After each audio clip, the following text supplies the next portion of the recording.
Bismillah, Assalamualaikum warahmatullahi wabarakatuh. Waalaikumsalam warahmatullahi wabarakatuh. Selamat siang, salam sejahtera untuk kita semuanya. Teman-teman, para mahasiswa yang terhormat, Bu Devita Yusinta, Bu Sisin, yang pada kesempatan ini adalah sebagai dosen visiting lecture untuk pertemuan kedua atau dalam perkuliahan kita adalah pertemuan ke-12. Jadi tidak terasa sudah 12 pertemuan kita mengikuti perkuliahan sosiologi politik, dan tema hari ini kita akan membahas urgensi perempuan dan kelompok minoritas dalam pembangunan demokrasi. Tentunya ini sebuah tema yang awalnya di pengantar ilmu politik dahulu, tetapi kalau kita membahas di sosiologi politik tentunya dihubungkan dengan substansi kemanusiaannya. Jadi tidak cukup hanya strateginya, tetapi sekali lagi urgensi. Mengapa perempuan itu perlu dilibatkan atau penting atau bahkan sangat penting dalam dilibatkan dalam proses politik. Begitu juga apa itu namanya kelompok minoritas. Untuk itu waktu kepada Bu Sisin dipersilahkan. Terima kasih. Assalamualaikum warahmatullahi wabarakatuh. Waalaikumsalam warahmatullahi wabarakatuh. Yang saya hormati Pak Agus Mahfud dan yang saya banggakan teman-teman mahasiswa UNESA ya dari Fakultas Ilmu Sosial. Ini kali kedua kita berjumpa dan saya sangat senang ya bisa berada di bersama diskusi dengan teman-teman karena diskusinya sangat ini ya Pak Agus ya, sangat hidup gitu ya. Alhamdulillah. Sehingga kita bisa diskusi dengan bebas, apalagi ini kan merupakan forum intelektual ya, jadi forum ilmiah. Jadi saya rasa ini sebuah tradisi yang baik di kampus untuk tetap meneguhkan forum-forum intelektual menjadi forum-forum yang kritis begitu. Saya mendapat tugas nih dari Pak Agus Mahfud untuk sharing atau berdiskusi tentang urgensi perempuan dan kelompok minoritas dalam demokrasi. Saya izin untuk share screen ya Pak Agus. Baik, harus jadi host atau tidak ini? Sebentar. Coba kalau share sekarang coba bisa, kalau apakah cukup saya izinkan? Coba ya.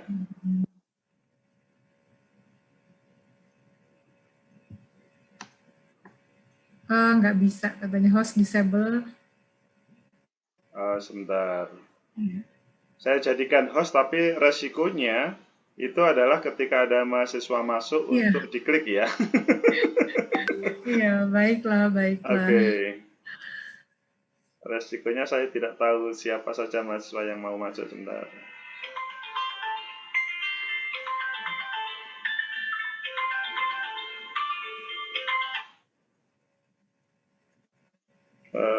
Make a host.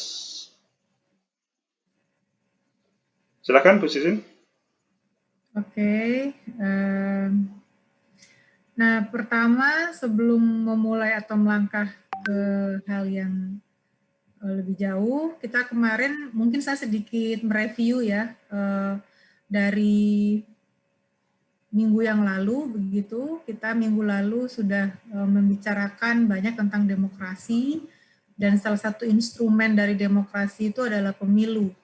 Dan dalam demokrasi itu juga kemarin kita berbicara tentang bagaimana keterwakilan semua warga negara dalam mengambil keputusan itu harus terlibat ya. Jadi no one left behind gitu. Jadi semua warga negara harus terlibat dalam proses demokrasi dan juga khususnya dalam pemilu. Jadi kemarin 2 minggu yang lalu kita sudah sempat membahas itu, dan kaitannya dengan minority group dan juga perempuan gitu ya. Itu nanti terkait juga persoalan-persoalan bahwa ada hak asasi manusia di situ sehingga mereka harus dilibatkan dalam proses demokrasi. Dan dalam konteks negara yang demokratis, maka seluruh elemen warga negara itu harus terlibat dan harus menjadi tujuan dari pembangunan gitu. Jadi bagaimana pembangunan dalam konteks negara demokrasi itu harus mensejahterakan seluruh penduduknya. Nah, sebelum ke sana mungkin kita akan berdiskusi tentang minority groupnya sendiri gitu. Sebenarnya kelompok seperti apa sih kelompok minoritas? Nah, ada beberapa definisi dan saya yakin teman-teman semua pasti juga membaca kelompok-kelompok minoritas itu apa saja gitu ya, dan banyak sekali definisi-definisinya kalau kita membaca buku tentang minority group. Beberapa mungkin yang saya ambil, Graham Selinkel ya, mendefinisikan kelompok minoritas sebagai kelompok yang dianggap oleh elit-elit gitu. Elit-elit itu artinya kelompok yang mayoritas ya, kelompok dominan, sebagai kelompok yang berbeda dan atau inferior. Inferior itu artinya dia kebalikan dari superior. Inferior itu kayak nggak punya nilai gitu. Jadi inferior itu ya sebuah kelompok atau sebuah institusi sosial yang dianggap tidak memiliki nilai atas dasar karakteristik tertentu dan sebagai konsekuensi diperlakukan secara negatif. Jadi di sini cirinya mereka punya karakteristik tertentu.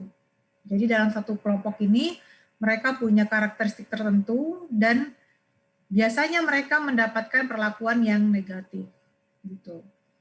Nah, kemudian ada Yap Tiam Hien mengatakan minoritas tidak ditentukan juga oleh jumlah. Jadi tidak selalu terkait dengan persoalan jumlah. Ya, minoritas ini nggak ngomong masalah jumlah, tapi lebih ngomong masalah power.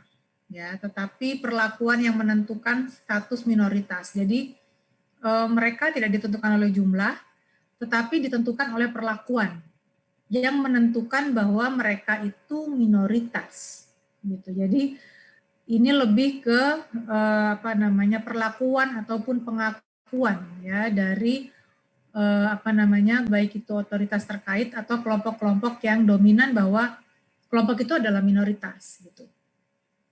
Menurutnya suatu jumlah kelompok minoritas. Nah, kemudian yang lain daripada itu, biasanya kelompok minoritas ini memiliki tingkat solidaritas yang kuat untuk mempertahankan identitas mereka. Jadi mereka itu punya solidaritas yang tinggi untuk mempertahankan identitas mereka. Gitu. Biasanya kan, nah ini teman-teman mungkin sudah mempelajari ya di dalam misalnya dinamika kelas-kelas sosial gitu, mereka punya solidaritas yang tinggi gitu ya, apalagi mereka punya kesamaan nasib gitu ya, nasib, pengalaman yang spesifik mereka alami, pengalaman-pengalaman diskriminasi. Nah, itu biasanya yang kemudian menguatkan solidaritas mereka gitu. Mereka juga mendefinisikan dirinya lain daripada kelompok yang dominan ataupun kelompok yang mayoritas gitu. Jadi mereka sendiri pun selain didefinisikan berbeda oleh elit-elit dari kelompok yang dominan, mereka sendiri pun mendefinisikan dirinya berbeda gitu. Jadi mereka punya identitas gitu, identitas sosial sendiri gitu. Nah, Bu Sisit, minta tolong di record Bu Sisit karena tadi terputus saya recordnya. Minta tolong. Oh, oke. Jadi sejak dari mana ini? Di record aja. Oh, oke, sebentar. Saya record dulu ya. Ya. Karena saya mau merecord. Oh, karena host tadi ya? Iya. Oh, oke. Gak apa-apa. Saya nggak bisa merecord sebab. Atau saya di situ ada permintaan record? Nggak ada. Ada nggak di situ? Nggak ada. Coba.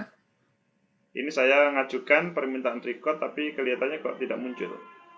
Iya, tidak muncul. Nggak apa-apa, di record dari situ aja. Oke. Atau sementara dikembalikan ke saya, nanti kemudian saya kembalikan lagi. Oh begitu, hostnya. oke. Atau saya nggak paparan tapi nggak kelihatan gimana ya? Pakai paparan aja. Pakai paparan Hanya aja ya. supaya kita dapat apa namanya, tadi dapat recordnya. Menyimaknya lebih fokus ya. Daripada cuma nontonin saya gitu kan. Ini terus gimana Pak? Udah Eh, saya record. Gantikan hostnya ke saya sebentar, nanti saya kembalikan lagi. Oh, oke, saya kembalikan dulu. Mohon maaf. Wait. Oke. Hmm, Oke, sebentar. ya. Record this komputer. Oke, saya kembalikan lagi kepada posisi sebagai host, make host. Oke, dilanjut silahkan. Oke, saya share screen dulu lagi. Ya.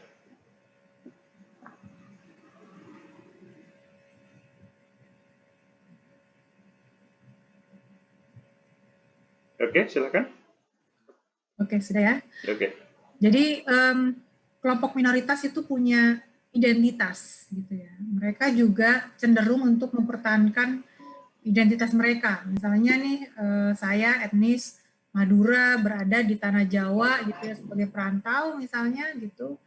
Nah, saya cenderung untuk mempertahankan identitas saya dengan membentuk solidaritas yang kuat dengan kelompok saya, gitu kan. Nah, kemudian juga selain mungkin saya juga memiliki pengalaman diskriminasi yang sama dengan orang-orang yang memiliki identitas yang sama.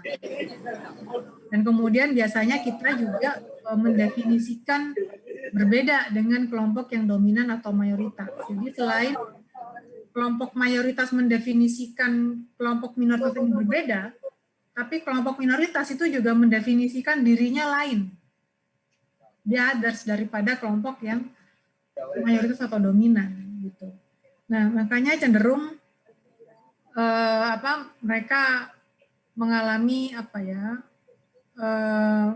mengklaster sendiri gitu. Jadi klaster sendiri di dalam sebuah masyarakat sosial gitu biasanya.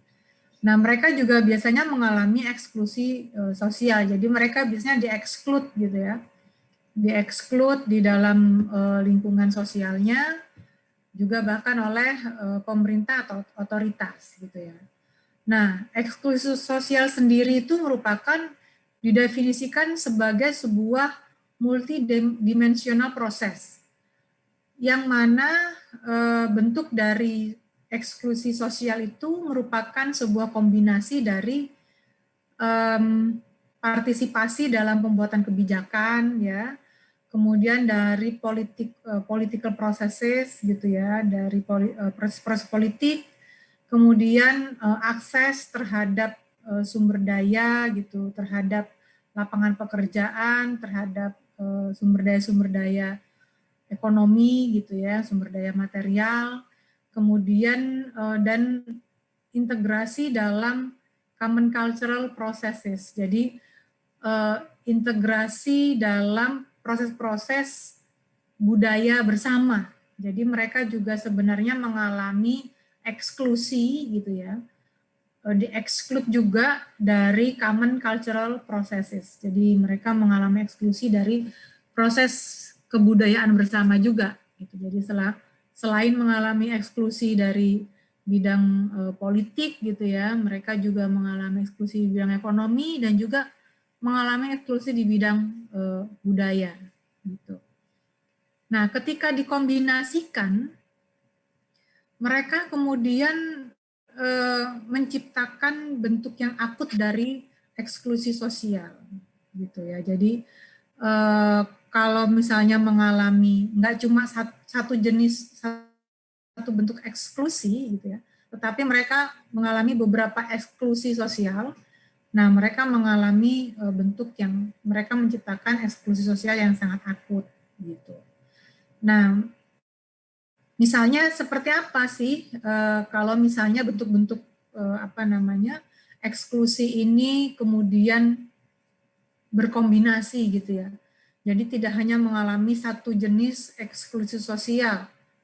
Misalnya ya, suatu kelompok yang dieksklud atau dijauhkan gitu ya dari akses terhadap pekerjaan, employment ya. Jadi mereka nggak punya pekerjaan, nggak punya akses terhadap resources materi gitu ya. Jadi mereka berada di kelas menengah ke bawah misalnya.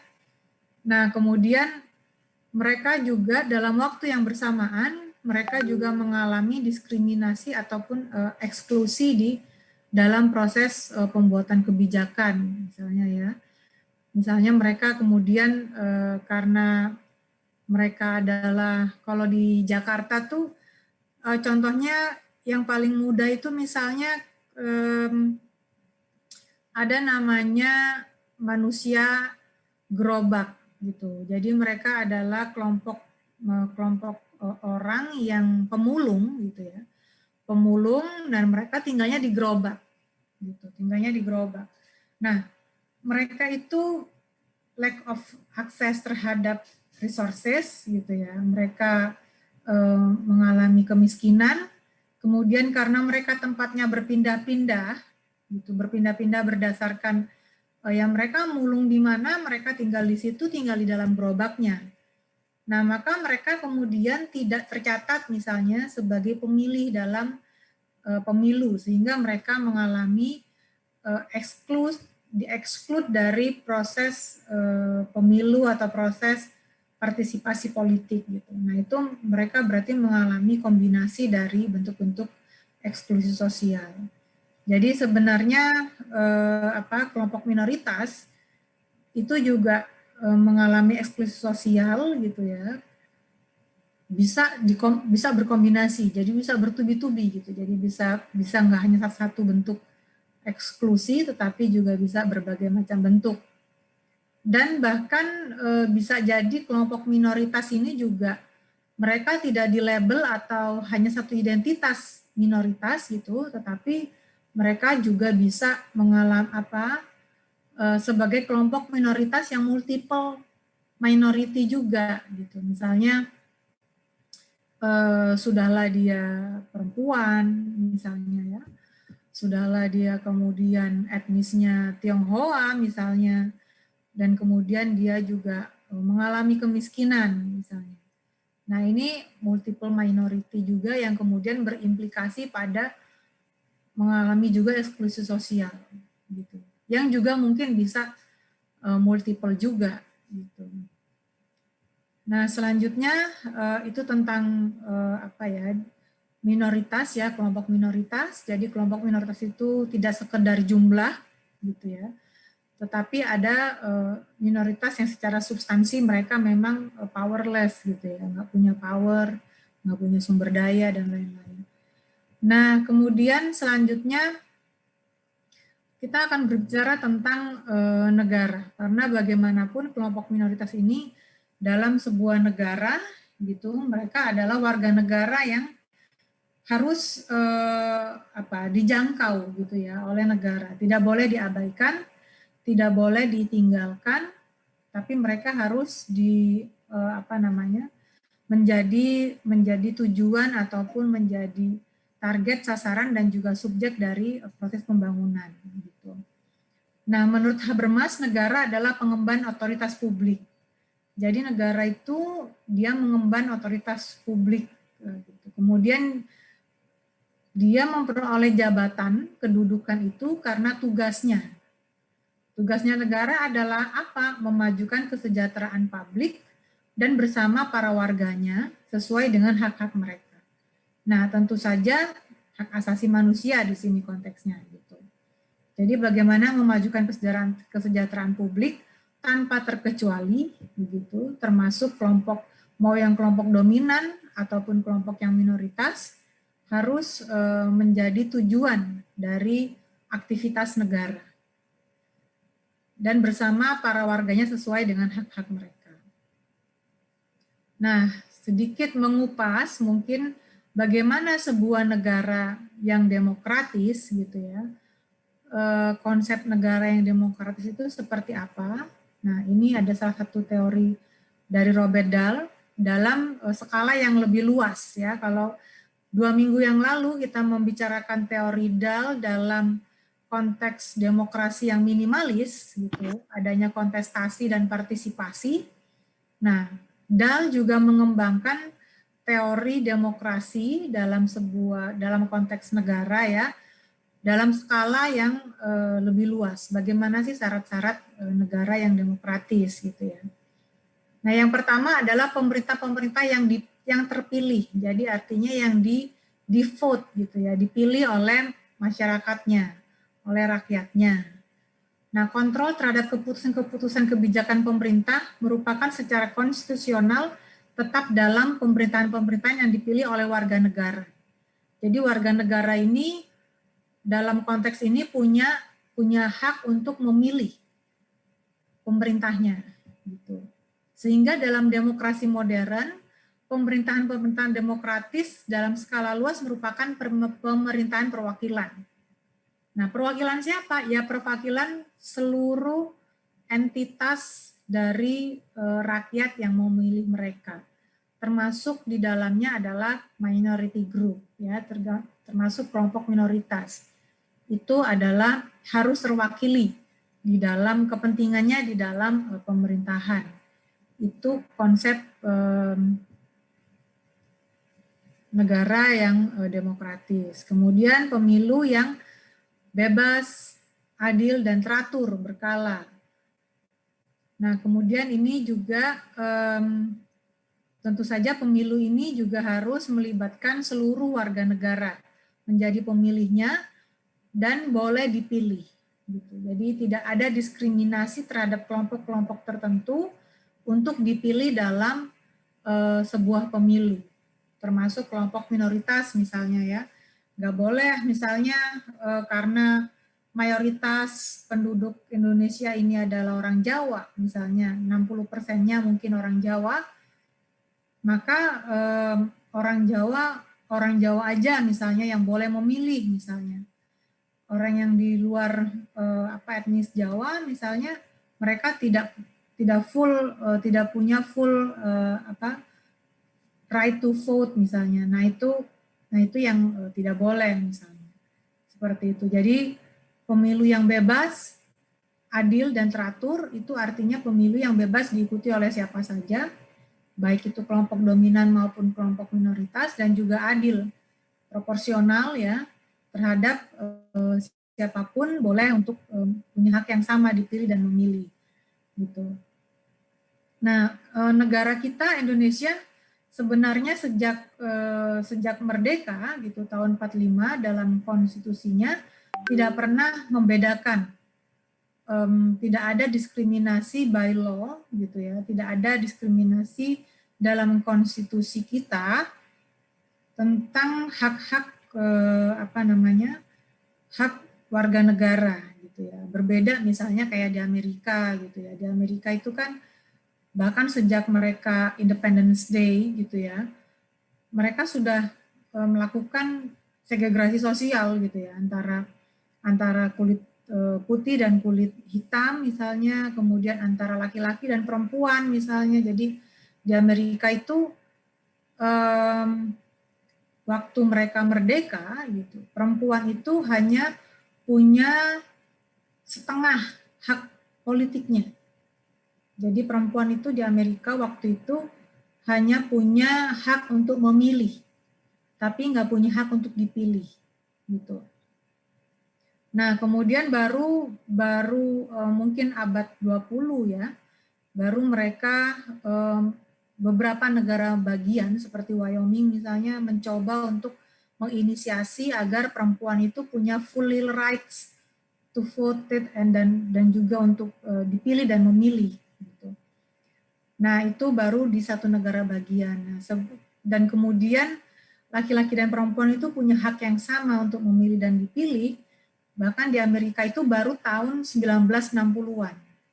Gitu. Sedangkan Indonesia long time ago before 60s gitu ya, sebelum tahun 60-an tahun 45 sejak Indonesia merdeka, laki-laki dan perempuan punya hak yang sama untuk dipilih dan memilih gitu. Dan juga pada konteks hak asasi manusia yang lain, misalnya hak kesamaan kedudukan dalam hukum, kemudian hak untuk memeluk agama sesuai keyakinannya masing-masing gitu ya. Nah, tetapi kalau salah satu contoh misalnya kayak di Amerika, kalau kita sering mendengar ya, Amerika diagung-agungkan sebagai negara yang menghormati hak asasi manusia, tetapi sebenarnya di dalam sejarahnya kita patut berbangga pada sejarah Indonesia gitu, karena Indonesia sejak kelahirannya tidak melakukan diskriminasi terhadap warga negaranya. Kemudian yang ketiga ya kebebasan berekspresi. Warga negara memiliki hak untuk mengekspresikan diri mereka tanpa adanya bahaya mendapatkan hukuman berat. Karena persoalan-persoalan politik yang ditentukan secara luas, termasuk kritis terhadap pemerintahan rezim, ketertiban sosial ekonomi, dan ideologi yang berlaku. Jadi ada kebebasan berekspresi, memberikan pendapatnya di muka umum, bahkan kritik terhadap pemerintah gitu ya. Mengkritik misalnya kebijakannya, mengkritik rezimnya gitu, kemudian mengkritik ideologi yang berlaku misalnya. Nah ini dalam konteks negara demokrasi, hak berekspresi itu menjadi sebuah pilar yang harus dijaga gitu, dipastikan warga negara itu memiliki hak untuk mengekspresikan diri mereka. Nah, selanjutnya adalah masih dalam syarat-syarat negara yang demokratis, akses terhadap sumber-sumber alternatif informasi. Jadi ada akses terhadap informasi-informasi yang bersumber dari berbagai macam sumber gitu. Jadi artinya pemerintah tidak mengontrol ataupun pemerintah tidak menjadi satu-satunya sumber informasi gitu. Jadi di sebuah negara yang demokratis kita bisa mengakses informasi dari berbagai macam sumber, dari media gitu ya. Media juga banyak media gitu, tidak hanya media yang dikontrol oleh pemerintah misalnya.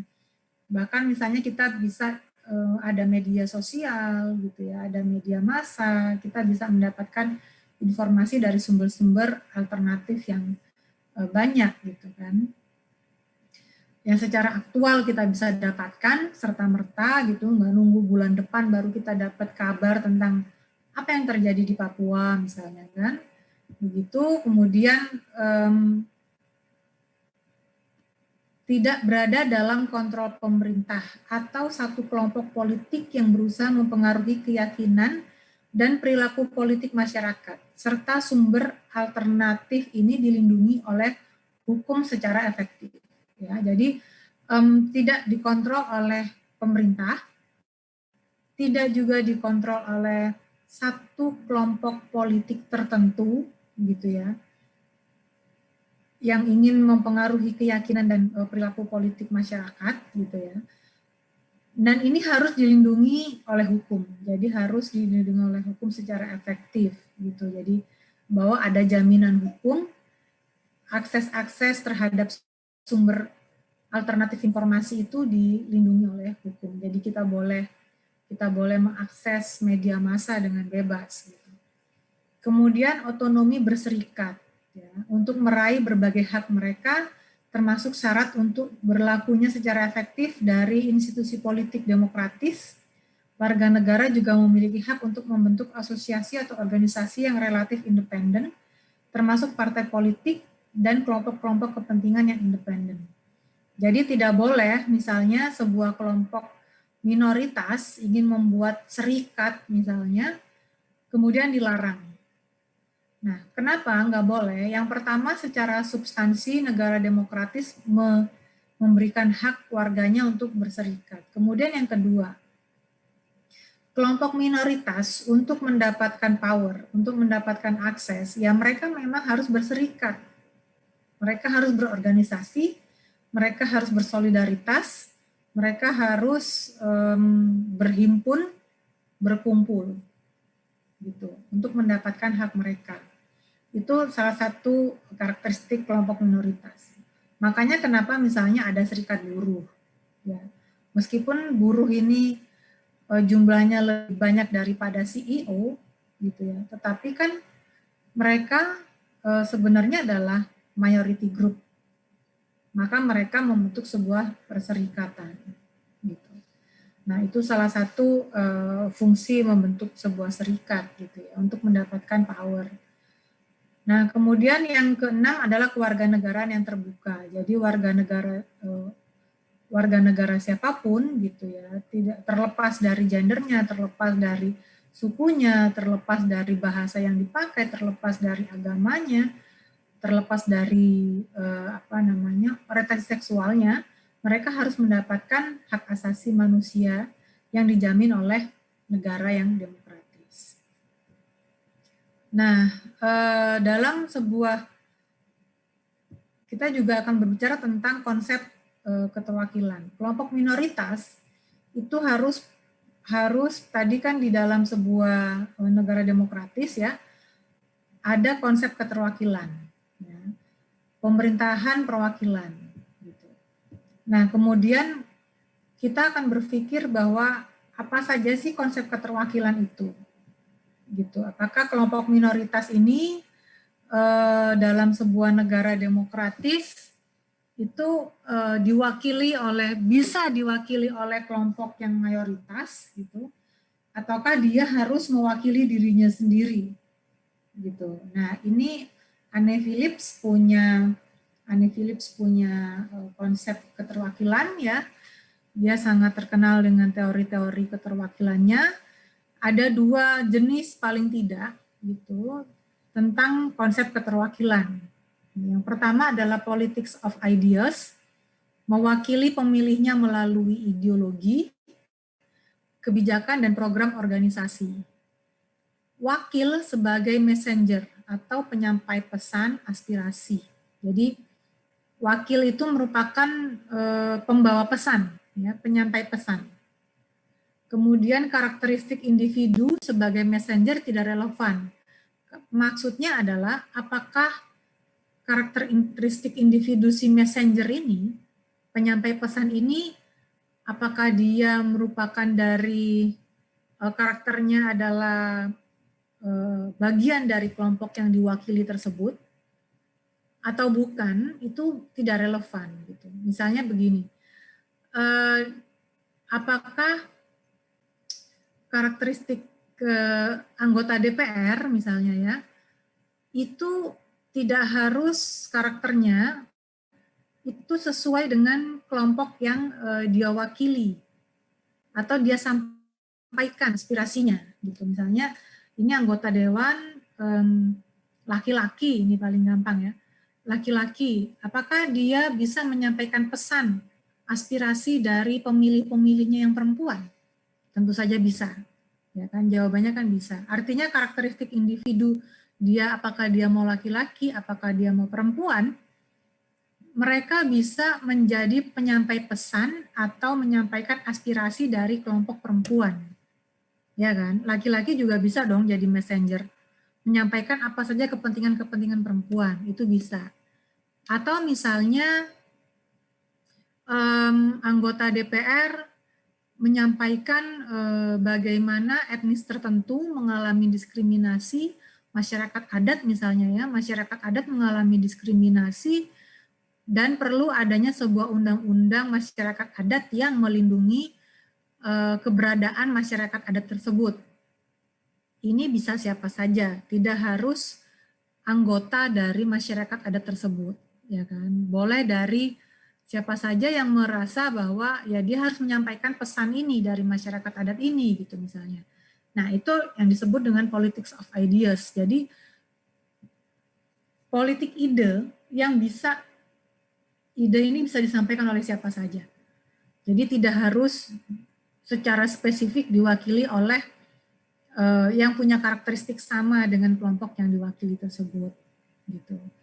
Prioritasnya adalah entitas dan kepentingan politik tertentu telah terwakili. Jadi meskipun katakanlah tidak ada anggota masyarakat adat atau pemuka masyarakat adat yang menjadi anggota DPR RI, tapi yang menjadi prioritas adalah idenya, bahwa pesannya, kepentingannya, kebutuhannya itu terwakili oleh anggota-anggota DPR yang lain. Nah, misalnya seperti itu. Jadi politics of ideas itu yang penting idenya, ideologinya itu tersampaikan. Gitu ya. Jadi terwakili secara ide, terwakili secara ideologi, terwakili secara aspirasinya, kepentingannya gitu ya. Nah, itu politics of ideas.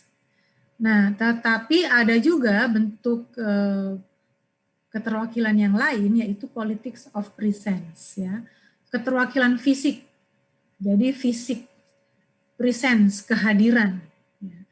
Mewakili pemilihnya melalui identitas dan pengalaman kolektif. Jadi dia mewakili pemilihnya melalui identitas. Jadi identitasnya dia sama dengan kelompok yang diwakilinya. Dan juga dia punya pengalaman kolektif yang sama dengan kelompok yang dia wakili. Misalnya, kelompok yang dia wakili adalah kelompok, misalnya kelompok etnis tertentu gitu ya. Nah, dia punya identitas yang sama. Dia juga etnis tersebut gitu ya. Dan dia juga punya pengalaman kolektif yang sama dengan kelompok itu, dengan etnis itu, misalnya punya pengalaman diskriminasi yang sama gitu. Misalnya perempuan nih ya, mewakili pemilihnya. Nah, artinya ya yang mewakili pemilihnya ya harus perempuan juga gitu, punya identitas yang sama, punya pengalaman kolektif yang sama. Apa pengalaman kolektif yang sama dari perempuan? Yang paling simpel, misalnya mengalami menstruasi sebulan sekali. Sama ya, gitu. Mengalami misalnya hamil ya, bersusah payah hamil, kemudian menyusui gitu. Itu kan pengalaman kolektif yang sama, sesama perempuan akan mengalami itu. Pada umumnya begitu. Nah, maka ya harus perempuan sendiri yang kemudian mewakili kelompok perempuan gitu, karena dia punya identitas dan pengalaman kolektif yang sama. Itu menjadi sebuah yang penting gitu, karena nggak bisa diwakilkan oleh orang lain nih gitu. Laki-laki nggak punya pengalaman kolektif itu gitu. Laki-laki nggak mengalami menstruasi, nggak tahu sakitnya sakit perut setiap bulan gitu ya, nggak pernah mengalami PMS gitu ya, bagaimana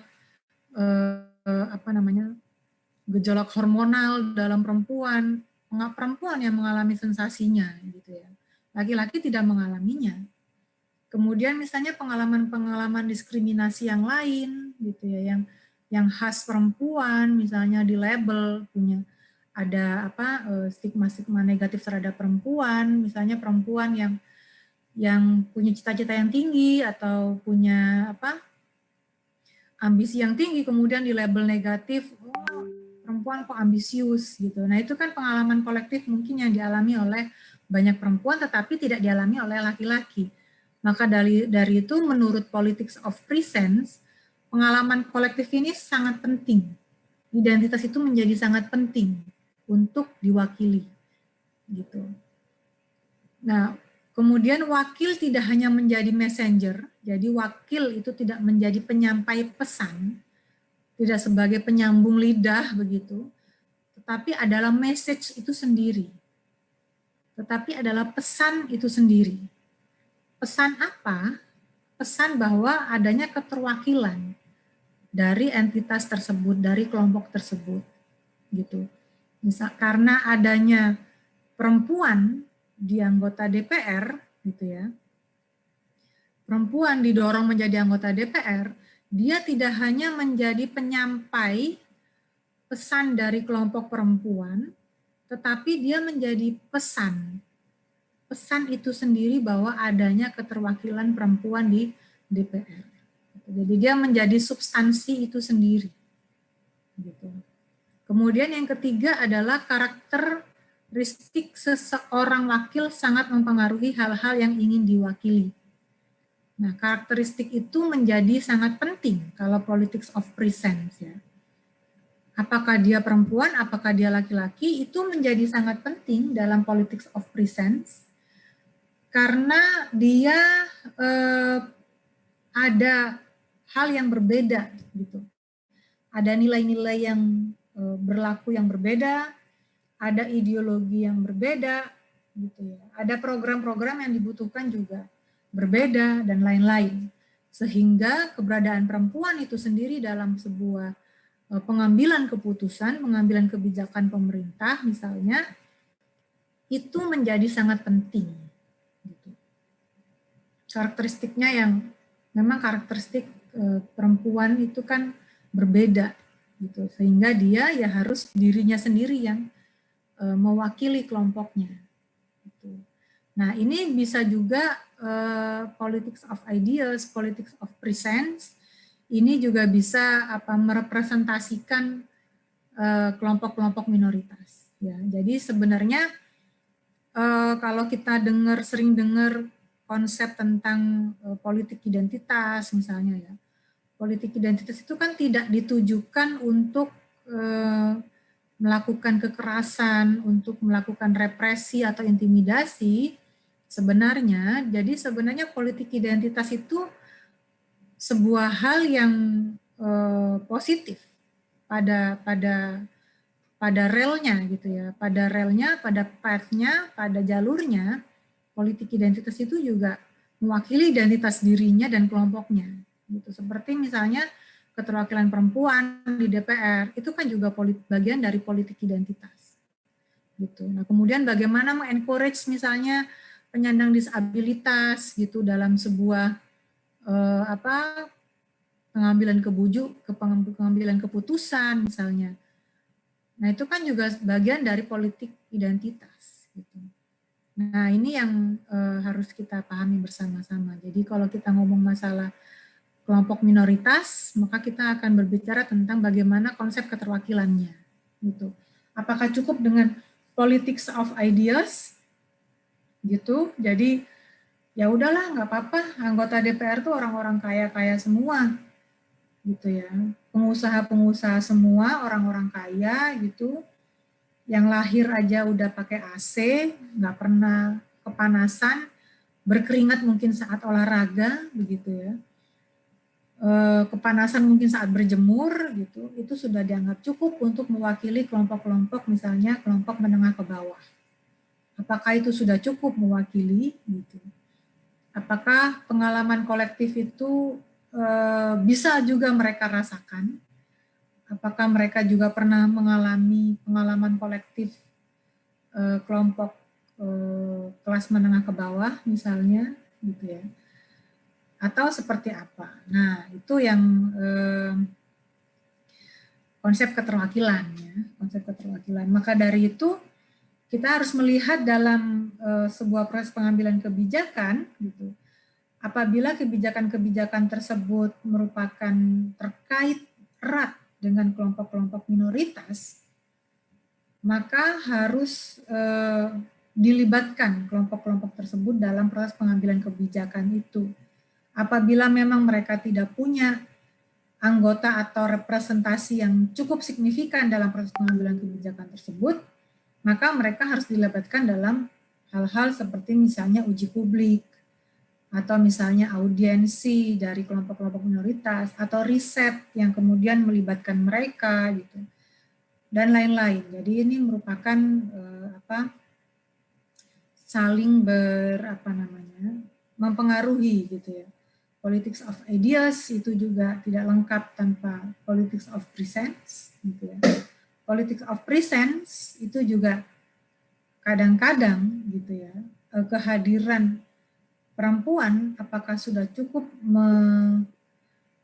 menyalurkan aspirasi perempuan, gitu. Apakah perempuan juga memperjuangkan kepentingan perempuan di politik.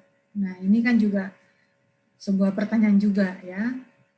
Nah, itu Maka dari itulah politics of ideas, politics of presence, ini kalau menurut pendapat saya memang harus saling melengkapi satu sama yang lain. Nah, itu adalah tentang konsep keterwakilan ya. Selanjutnya adalah kebijakan perempuan ya, karena memang basic saya memang berbicara tentang perempuan, demokrasi begitu. Nah, ada yang disebut dengan konsep kebijakan perempuan ya, gender policy. Ini merupakan pendekatan-pendekatan yang pendekatan dalam pembuatan kebijakan bagaimana agar kebijakan tersebut sesuai dengan kebutuhan perempuan gitu ya, bisa menjawab kepentingan-kepentingan perempuan. Yang pertama ada dari tiga konsep tersebut, yang pertama ada namanya gender sensitive policy. Kebijakan yang sensitif terhadap kepentingan perempuan tidak hanya ditujukan bagi perempuan. Jadi kebijakan sensitive policy ini kebijakan yang sensitif terhadap persoalan gender. Gitu. Persoalan gender apa sih yang dihadapi oleh perempuan? Itu kemudian yang diadres. Tidak melulu perempuannya, tetapi kondisinya yang diadres gitu. Misalnya ada cuti untuk suami ya yang istrinya melahirkan. Kita pernah beberapa waktu lalu di publik ya ada perdebatan tentang Aceh itu mau bikin cuti melahirkan untuk suami yang istrinya melahirkan, maka suaminya dapat cuti. Gitu. Nah, ini merupakan salah satu gender sensitive policy. Jadi yang diadres itu adalah relasi gendernya. Ya, relasi laki-laki dan perempuan. Yang diadres itu adalah persoalan-persoalan perempuannya, bukan melulu perempuan itu sendiri. Gitu. Tapi bisa saja kebijakannya itu terkait dengan ya laki-laki juga, gitu. Atau kebijakan yang lain ya, misalnya kebijakan yang sensitif policy, misalnya yang paling simpel, misalnya pembuatan toilet ya, pembuatan toilet umum, misalnya harus ada yang toilet duduk, jangan toilet jongkok. Kenapa? Karena ibu-ibu yang hamil itu susah menggunakan toilet yang jongkok gitu. Mereka lebih nyaman, lebih bisa menggunakan toilet yang duduk untuk ibu-ibu yang sedang hamil gitu. Atau misalnya untuk para lansia gitu ya kan, mereka lebih enak kalau duduk. Nah, ini kebijakan yang sensitif ya terhadap persoalan-persoalan sosial gitu. Nah, kemudian tapi konteksnya adalah toiletnya kan bisa digunakan oleh laki-laki dan perempuan gitu. Jadi tidak spesifik untuk perempuan saja misalnya. Tetapi yang diadres itu problemnya.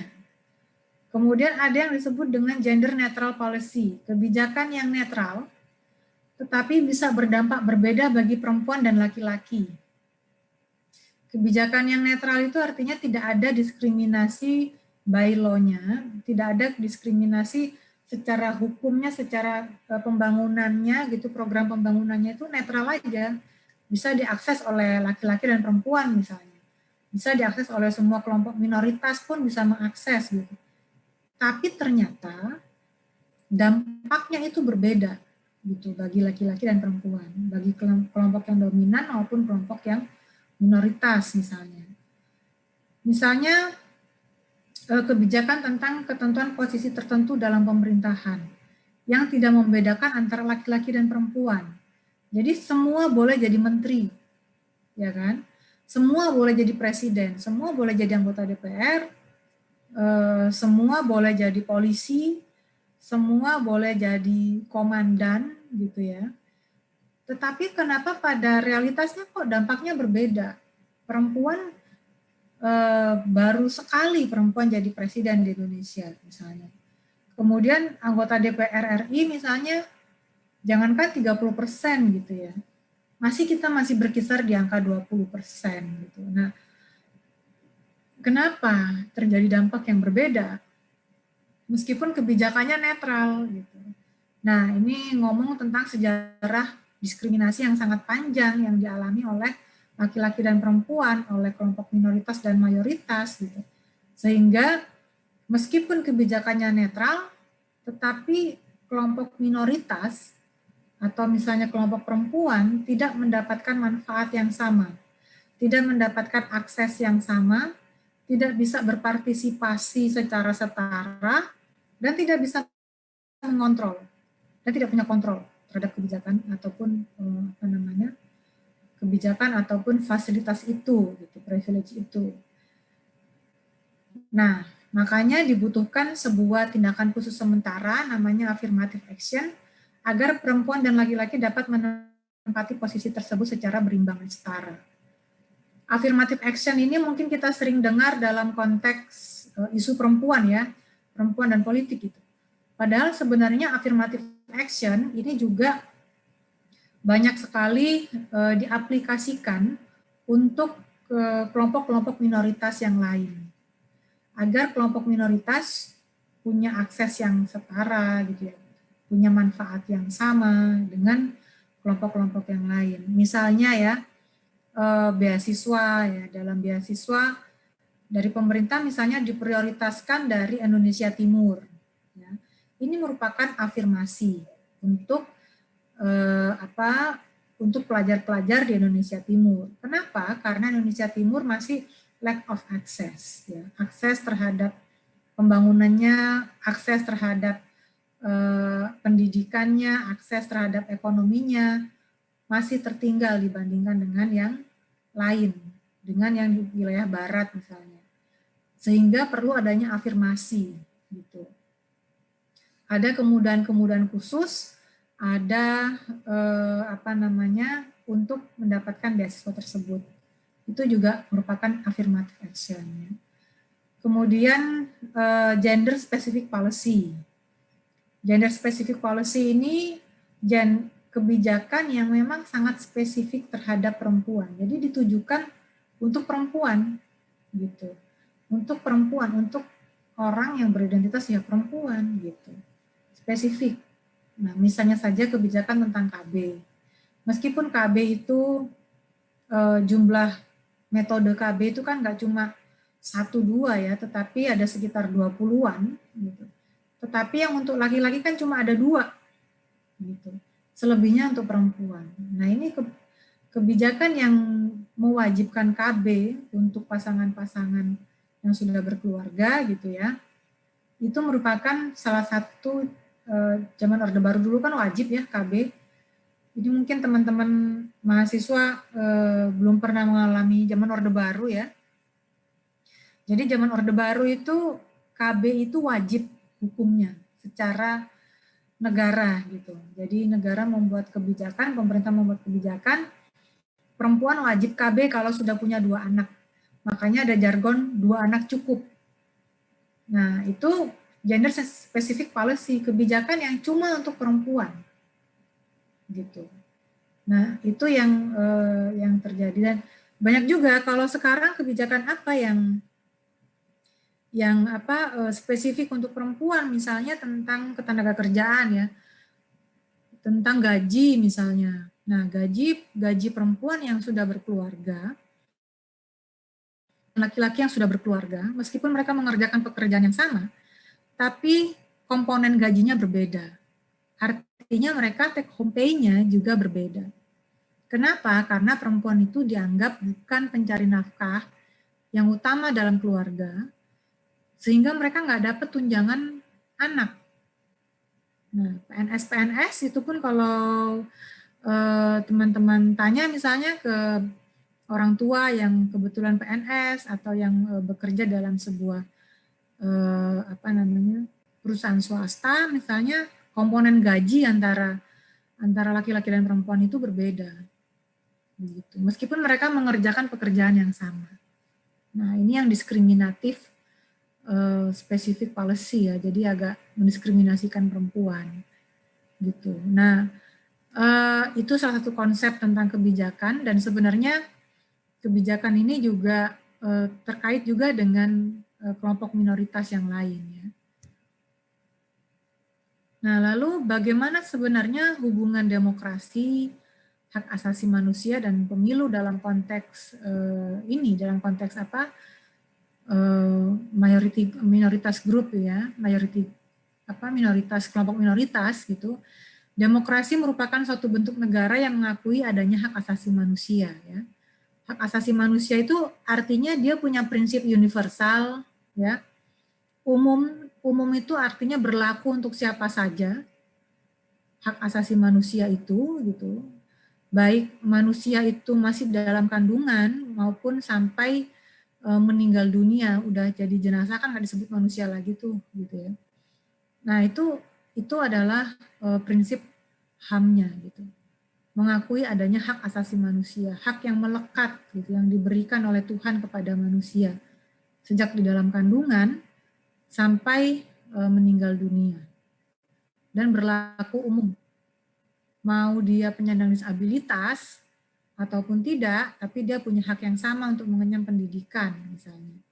Mau dia laki-laki atau perempuan, mau dia dari etnis Jawa non-Jawa, mau dia dari agama Islam dan misalnya agama yang lainnya begitu, atau misalnya dari orang kaya atau orang miskin, itu punya hak yang sama dalam hal pendidikan, kesehatan, hukum, politik begitu ya.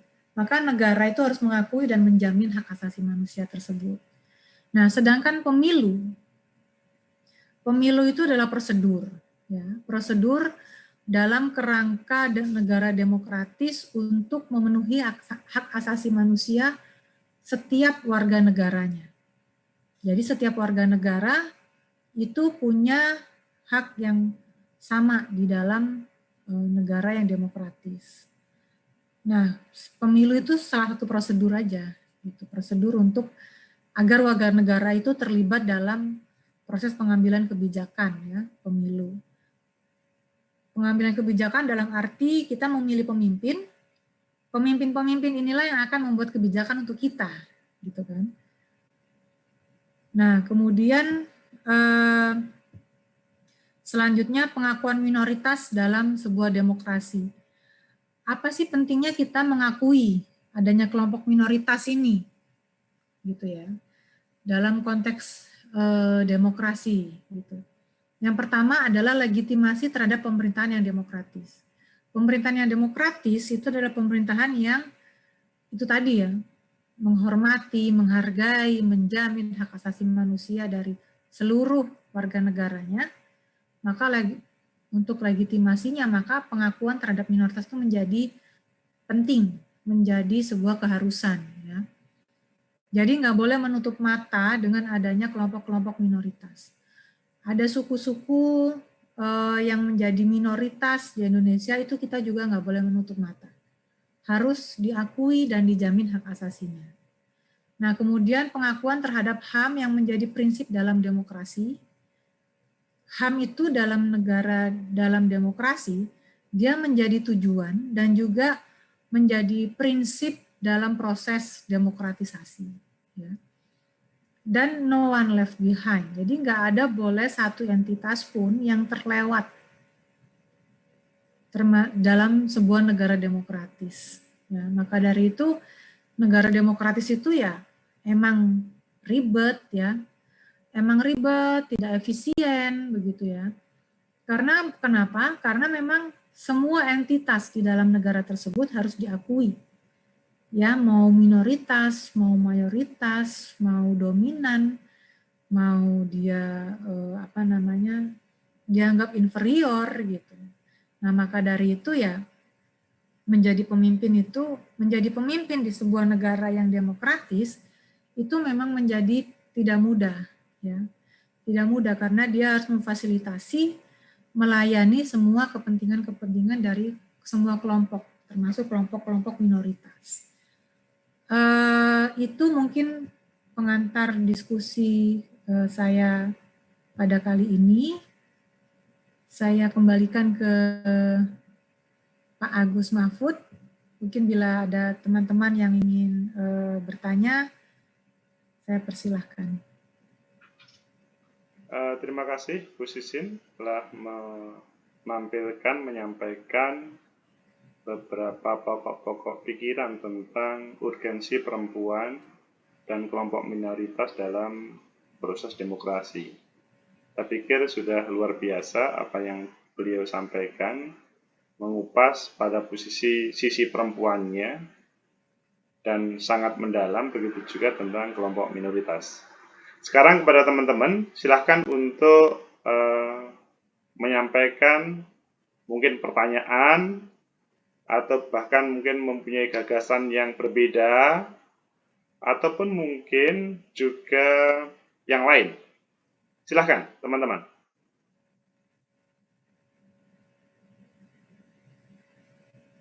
Saya izin bertanya, Pak. Silahkan, Nafalul. Ya, pertanyaan saya itu, kan saya tinggal di desa, gitu ya. Yeah. Mengapa perempuan di desa itu sangat sulit mengambil peran dalam bidang politik? Karena bulan-bulan ini di desa saya itu lagi mau ada pilkades. Yeah. Nah, terus dari salah satu tim sukses itu bilang begini, bahwa untuk memperoleh suara perempuan itu kita hanya perlu mengambil suara kepala keluarganya, jadi suara suaminya, gitu. Jadi strategi politiknya mayoritas pasangan calon itu seperti itu. Jadi itu kan akhirnya perempuan untuk memilih berpartisipasi dalam bidang politik saja bergantung pada laki-laki. Nah, itu mengapa bisa terjadi? Dan apa langkah awal untuk bisa melakukan emansipasi dalam hal ini di desa, gitu. Mungkin itu, terima kasih.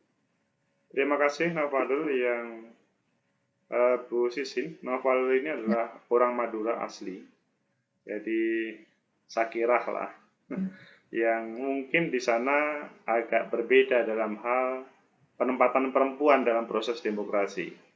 Dua pertanyaan itu silahkan Bu Sisin untuk menanggapinya.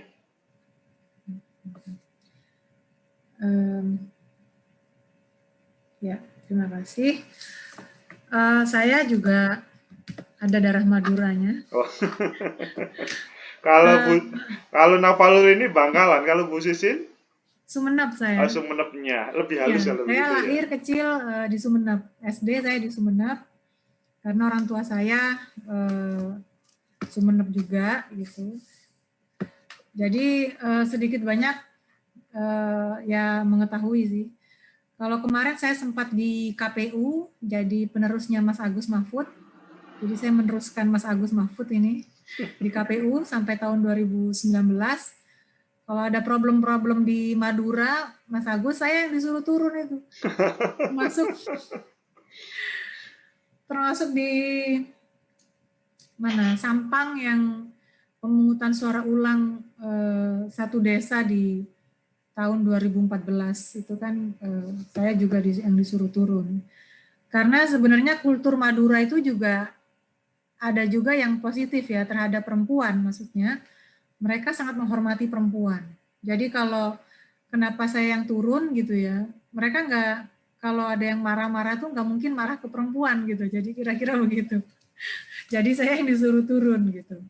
Mereka sangat menghormati perempuan sebagai ibu gitu. Nah, tapi dalam konteks politik ini berbeda kemudian gitu. Dalam konteks politik mereka cenderung mengabaikan suara perempuan gitu kan. Kepala rumah tangga itu laki-laki, dan ya laki-laki lah kemudian yang menentukan pilihan-pilihannya. Mau pilih anggota DPR siapa gitu, itu terserah laki-laki. Dan dalam konteks kolektif atau masyarakat komunal di Madura, mereka itu tergantung Pak Kalebun, biasanya kan begitu ya, Mas Naufal ya. Mas Naufalul. Mas Agus pasti tahu juga ini. Tergantung Pak Kalebun itu Pak Lurah gitu.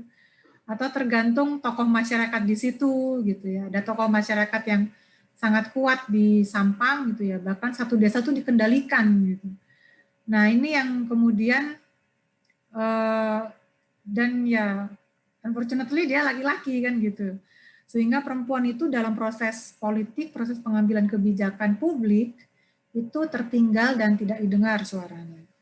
Nah, mengapa itu bisa terjadi gitu ya? Karena sebenarnya sejarah diskriminasi terhadap perempuan itu terjadi sudah amat sangat lama dan mendarah daging di beberapa budaya masyarakat gitu. Dan biasanya dalam dalam satu masyarakat dengan kelompok masyarakat yang lain karena punya budaya yang berbeda, bisa jadi praktek diskriminasinya juga berbeda. Gitu. Kalau di Madura kan dalam hal hak politik ya, tetapi kalau di masyarakat lain itu bisa jadi berbeda misalnya dalam hak ekonomi. Misalnya. Nah, spesifik untuk masalah politik, kenapa perempuan itu dijauhkan dari akses pengambilan kebijakan, gitu karena stigma atau budaya bahwa bahwa perempuan itu tugasnya ya di domestik gitu. Ada pembagian tanah kerja bahwa perempuan itu di domestik dan laki-laki lah yang ada di publik gitu. Nah, itu yang kemudian mendarah daging di sebagian masyarakat kita sehingga perempuan ya udah kalau pemilu ya apa kata suaminya aja deh gitu. Apa kata laki-laki di dalam keluarga itu mau pilih siapa ya mereka ikut. Dan kemudian yang kedua, karena proses diskriminasi yang sangat panjang, selain mereka juga diabaikan, mereka juga memiliki pengetahuan dan informasi yang kurang, gitu. Mereka punya informasi terhadap misalnya kandidat-kandidat, gitu ya, terhadap apa itu DPR, apa itu siapa, bagaimana bupati, apa hubungannya bupati dengan kehidupan saya misalnya, apa hubungannya saya memilih anggota DPRD dengan kehidupan saya misalnya. Nah, informasi-informasi knowledge seperti itu, ilmu pengetahuan seperti itu jarang mereka miliki karena akses terhadap informasi yang sangat minim gitu. Mungkin akses pendidikan, akses terhadap kalau laki-laki karena dia terbiasa di publik, maka mereka lebih banyak mendapatkan informasi daripada perempuan. Dan lebih biasa nongkrong di warung misalnya kan. Dan bapak-bapak ini kan kalau nongkrong di warung, biasanya kan juga ngomongin persoalan-persoalan aktual. Kalau lagi pilkada ngomongin masalah politik juga gitu. Kalau lagi pemilu yang ngomongin masalah politik juga. Nah, maka dari itu, sedangkan perempuan nongkrong di warungnya kurang gitu kira-kira. Sehingga akses kurang informasinya juga. Gimana Pak Agus? Kurang ngafe. Kurang ngafe gitu ya. Ngopi-ngopinya kurang gitu. Jadi kadang mereka ngobrolnya ya cuma sesama perempuan di tetangga mereka saat beli sayur misalnya, saat ke pasar misalnya. Dan biasanya mereka hanya membicarakan isu-isu sehari-hari, bukan isu-isu dalam konteks negara gitu. Maka karena akses informasi yang terbatas tersebut, karena memang mereka dari awal sudah di-exclude ke wilayah domestik gitu ya, sehingga mereka ya mau nggak mau ya udah ikut kepala rumah tangga yang dianggap lebih tahu gitu, lebih mengerti, lebih memahami gitu. Jadi dua hal itu menurut saya yang sangat berpengaruh terhadap perempuan dalam proses politik. Jadi yang pertama memang mereka didiskriminasikan, mereka memang di-exclude dari pengambilan kebijakan itu. Yang kedua, terhubung juga dengan praktek diskriminasi yang lain, gitu, sehingga mereka punya informasi dan ilmu pengetahuan yang sangat terbatas. Gitu. Nah, bagaimana cara? Yang pertanyaan yang kedua, bagaimana caranya gitu ya agar perempuan ini punya power ya, punya empower perempuan di bidang politik. Jadi dia bisa mengambil keputusan sendiri, begitu ya, bernegosiasi dengan kepala rumah tangga bahwa aku pengen pilih Bu Kofifa misalnya karena perempuan, gitu. Bapaknya pengen milih Gus Ipul misalnya karena ya laki-laki masa perempuan yang jadi pemimpin gitu kan. Nah, saya rasa ada beberapa strategi yang bisa kita lakukan untuk mengempower perempuan gitu ya. Apakah perempuan itu memang perempuan ibu rumah tangga ataukah memang sebenarnya perempuan yang bekerja. Nah, kadang-kadang itu punya strategi-strategi yang berbeda. Jadi meskipun perempuan itu bekerja, tetapi kadang mereka juga tetap mengalami diskriminasi gitu loh dalam aspek politik gitu. Meskipun mereka penyumbang ekonomi terbesar dalam keluarga juga kadang-kadang gitu. Nah, maka dari itu yang pertama adalah pendidikan politik menjadi sangat penting bagi perempuan.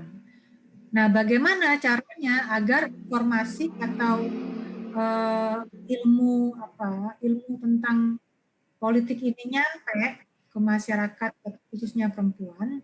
Tentu saja banyak metode yang bisa kita lakukan gitu ya.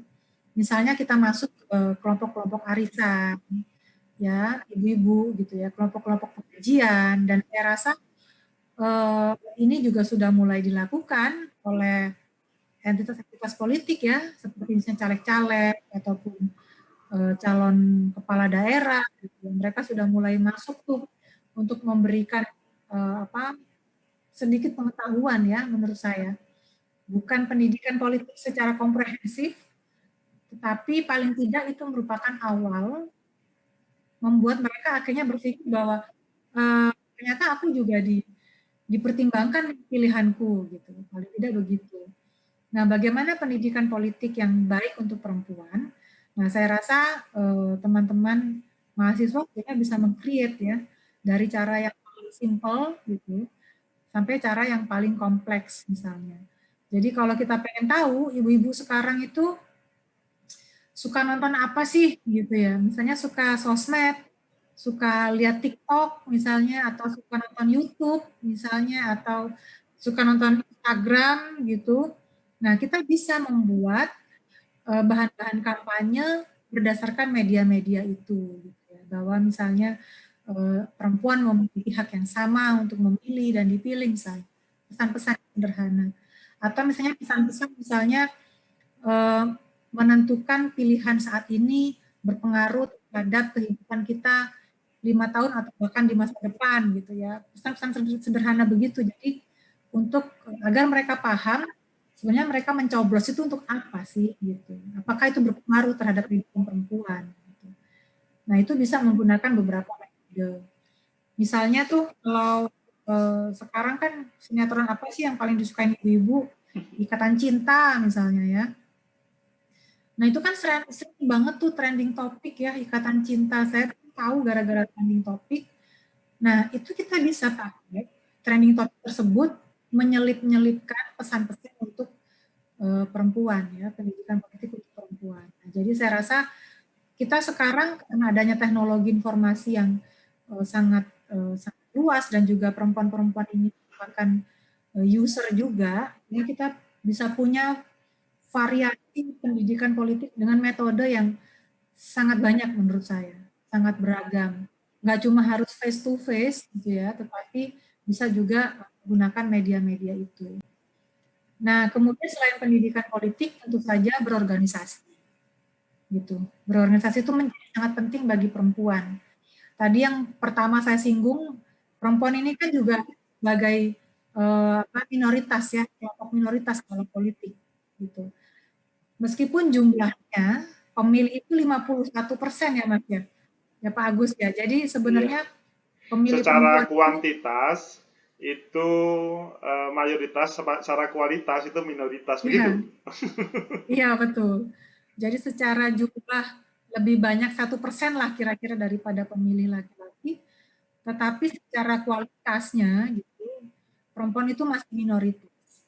Nah maka dari itu perempuan kalau menurut saya gitu ya harus berorganisasi gitu. Mereka harus berhimpun, saling bersolidaritas, saling menguatkan gitu, saling membuka jalan, saling mensupport, saling memajukan sesama perempuan. Jadi women support women. Saya rasa itu merupakan sebuah campaign yang bisa kita lakukan bersama-sama gitu. Enggak, tapi jangan justru nanti setelah kita berhimpun perempuan-perempuan ini justru saling jegal sesama perempuan. Nah, bahaya ini. Yang ini yang kacau nih, kacau. Gitu. Nah, setelah kita berhimpun sesama perempuan gitu, maka kita punya kekuatan yang seharusnya bisa menjadi lebih baik gitu daripada cuma sendiri. Gitu. Yang ketiga, tentu saja perempuan juga dibekali dengan skill komunikasi yang baik gitu ya. Bagaimana dia bernegosiasi dengan kepala rumah tangganya gitu, dengan suaminya misalnya, dengan bapaknya gitu ya. Dia bisa bernegosiasi, menegosiasikan pilihan-pilihan politiknya. Gitu. Nah ini sebenarnya itu juga membutuhkan skill komunikasi yang baik, bagaimana agar rumah tangga tetap terjaga, gitu. Meskipun yang satu pilih Kofifa, yang satu pilih Gus Ipul, kira-kira. Nah itu yang beberapa hal, dan saya rasa bagaimana caranya teman-teman mahasiswa mungkin punya banyak sekali ide dan kreativitas ya, bagaimana perempuan ini berdaya secara politik. Gitu. Itu mungkin Pak Agus. Terima kasih Bu Sisin. Dan kalau kita melihat perkembangan di Madura, Bu Sisin, Navalu dan semuanya, di Sumeneb itu sekarang wakil bupatinya perempuan ya? Iya. Nah itu pertanda itu bahwa setelah bertarung berapa periode. setelah sama seperti Bu Kofifa kan. Betul. Jadi pertanda bahwa perempuan di Madura itu ia mempunyai kualitas yang bisa menjadi daya tawar yang tinggi juga. Dan kalau dalam sejarah itu sebetulnya perempuan Madura kita mengenal, kalau waktu naik kapal dahulu Bu Sisin dan Novalul, itu ada perahu putri kuning, potre kuning ya. Oh iya iya. Itu juga mungkin bisa dicari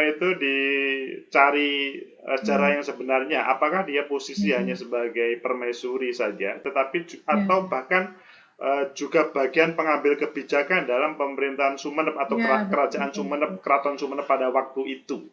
Yang pasti dia sangat famous, seperti posisi kalau di dalam Singosari itu seperti posisi Ken Dedes, meskipun ceritanya berbeda begitu. Iya, betul. Oke. Jadi teladan atau inspirasi itu menjadi sangat penting juga sebenarnya. Jadi sudah ada contohnya gitu, itu tuh gampang. Terus kemudian bisa direplikasi begitu kan. Terima kasih. Itu pertanyaan yang pertama. Saya membuka 2 lagi minimal. Maksudnya kalau ada yang masih pengen menyampaikan gagasan dan pikiran-pikirannya terkait dengan hal ini. Silakan teman-teman untuk menyampaikan. Saya Pak mau bertanya. Oh silakan Nilasari. Iya. Bisa mendengar suara saya? Oh sangat sangat keras jelas suaranya. Ya, baik. Terima kasih untuk kesempatannya yang sudah diberikan. Jadi, berkaitan sama penjelasan yang Ibu berikan tadi, berkaitan sama yang waktu Ibu Megawati. Nah, itu kita semua tahu Ibu Megawati itu presiden pertama kita perempuan kan, Bu? Ya. Nah, setelahnya itu tidak ada lagi presiden yang perempuan. Nah, saya mau bertanya, itu tentang masalah menjadi wakil itu kan membawa pesan dari masyarakatnya. Nah, kenapa perempuan itu di dalam dunia politik dia itu cuma menjadi seperti apa ya? Menjadi bagian yang pendukung, kayak hanya sebagai bagian pendukung, tidak bisa menjadi bagian yang memegang kekuasaan tertinggi gitu, Bu. Padahal kan di dalam teorinya Foucault itu relasi kuasa itu kan pola pikir manusia itu berubah sesuai dengan kenyataan, ya kan, Bu? Tapi kenapa sekarang kan perempuan udah mulai terbuka ya pikirannya, terus pemahaman yang perempuan tadi itu udah mulai terbuka, tapi kenapa perempuan tidak bisa mencapai titik yang tinggi itu? Apakah emang perempuan itu tidak punya kesempatan untuk sampai sana, atau perempuan belum memiliki kesempatan untuk mencapai titik di sana seperti itu, menjadi pemimpin yang tinggi? Karena kan kalau untuk DPRD, DPR, menteri dan lain sebagainya itu kan udah ada beberapa perempuan. walaupun itu sebagai minoritas. Tapi kan seperti yang Ibu jelaskan tadi, minoritas itu bukan soal jumlah kan Bu, tapi kan power. Jadi tidak masalah kalau jumlahnya sedikit, tapi power yang diberikan perempuan itu banyak. Tapi kenapa kalau buat yang tinggi seperti presiden dan lain-lain, perempuan itu masih belum sampai di sana? Itu karena dia tidak punya kesempatan atau emang kesempatannya belum sampai sana. Terima kasih. Terima kasih Nila. Sebelum dijawab Bu Sisi, Nila nanti rencananya jadi presiden atau bupati atau gubernur atau apa Nila? Jadi menteri Pak, doain ya Pak. Oh jadi menteri. Amin. Hari-hari ini memang akan ada reshuffle kabinet Nila, jadi kemungkinan saja siap-siap ditelepon oleh Pak Jokowi nanti ya Nila ya. Ya Pak, ini masih ngerjain skripsi Pak, biar daftar. Yang pasti bahwa menteri kan nggak harus sarjana.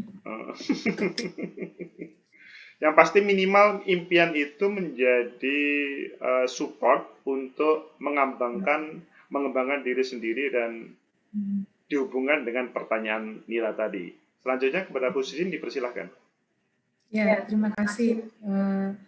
Untuk menduduki posisi yang sangat tinggi perempuan ya, itu dia harus twice as good as men. Ya. Untuk menduduki jabatan yang sama dengan laki-laki, perempuan itu harus 2 kali lebih baik daripada laki-laki. Ya nggak bagus. Ini yang laki-laki langsung kayak nggak suka banget gitu. Kenapa? Nah, kenapa gitu? Banyak. Ini bisa menjadi rumus ini nanti, menjadi teori politik baru ini tadi kalau. Iya. Jadi sebenarnya ini pun diakui oleh banyak orang, termasuk Bu Sri Mulyani gitu. Bahwa perempuan itu harus kalau menduduki jabatan yang sama, sama-sama jadi menteri atau sama-sama jadi presiden, perempuan itu harus twice as good as men, gitu. Jadi harus 2 kali lebih baik daripada laki-laki, gitu. Kenapa? Karena tantangannya lebih banyak. Karena tantangannya, hambatannya itu juga lebih banyak, ya. Lebih banyak daripada laki-laki, gitu.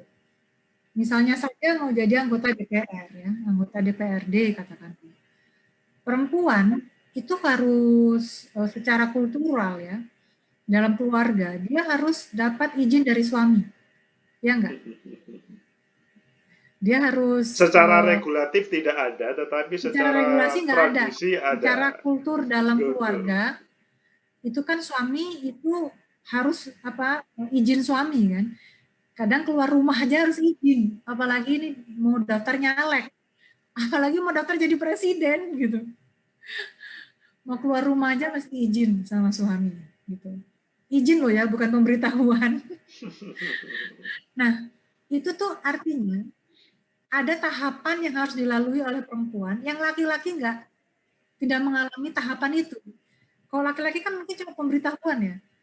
Istriku aku mau nyalek, pemberitahuan tanpa tanda tanya. Kalau istri itu konteksnya adalah minta izin. Jadi dari step pertama saja itu tahapannya sudah berbeda. Gitu. Perempuan mengalami banyak sekali tahapan untuk mencapai kursi yang sama. Gitu. Nah, kemudian selain tahapannya lebih banyak perempuan, gitu ya. Nah, starting point-nya berbeda. Mereka start di posisi yang berbeda, laki-laki dan perempuan. Contohnya, dari saat kecil, nah ini nariknya kan jauh banget kemudian ya, karena memang pengalaman diskriminasi perempuan itu memang dialami bahkan sejak dari dalam kandungan gitu. Nah, sejak kecil misalnya dari mainan ya, dari pemilihan mainan misalnya. Laki-laki mainannya kan sepak bola, mereka main bola, mereka main pistol-pistolan, mereka main pedang-pedangan, ya, mereka main mobil-mobilan. Hal-hal yang sifatnya berbau publik. Hal-hal yang sifatnya berbau kompetitif, berkompetisi. Jadi laki-laki itu sejak kecil mereka sudah diajarkan bagaimana deal with competition, bagaimana berkompetisi, bagaimana punya jiwa yang jiwanya itu memang jiwa kompetisi sejak kecil, karena memang mainannya sudah mainan-mainan yang kompetitif ya, sifatnya berkompetisi seperti sepak bola. Kadang kalau main mobil-mobilan ya nggak cuma mobil-mobilan ngeng, tapi kan juga race juga ya, balapan juga kadang gitu. Nah, jadi sejak kecil laki-laki itu sudah terbiasa dengan kompetisi, terbiasa dengan dunia publik ya. Nah, kemudian tetapi perempuan, mainannya apa? Kalau masih kecil, boneka, ya kan? Masak-masakan gitu. Kemudian apa lagi? Mungkin peralatan-peralatan dokter, atau anak-anak zaman sekarang deh nonton YouTube-nya apa gitu. Kalau anak-anak perempuan nonton YouTube-nya itu Barbie, masak-masakan ya, tutorial berdandan gitu. Tapi kalau anak laki-laki nonton YouTube-nya apa? Nonton YouTube-nya ya mereka nonton misalnya mobil-mobilan tentang mobil, tentang pesawat terbang gitu ya. Game yang mereka mainkan di gadgetnya itu juga berbeda. Kalau game yang mereka mainkan anak-anak perempuan pada umumnya ya, biasanya kan game masak-masakan juga gitu. Game punya salon gitu, apa tuh namanya. Nah, tapi kalau anak laki-laki kan racing ya, terus kemudian yang berantem-berantem itu gitu kan kalau anak laki-laki ya. Atau yang arsitektur itu yang bikin rumah kan.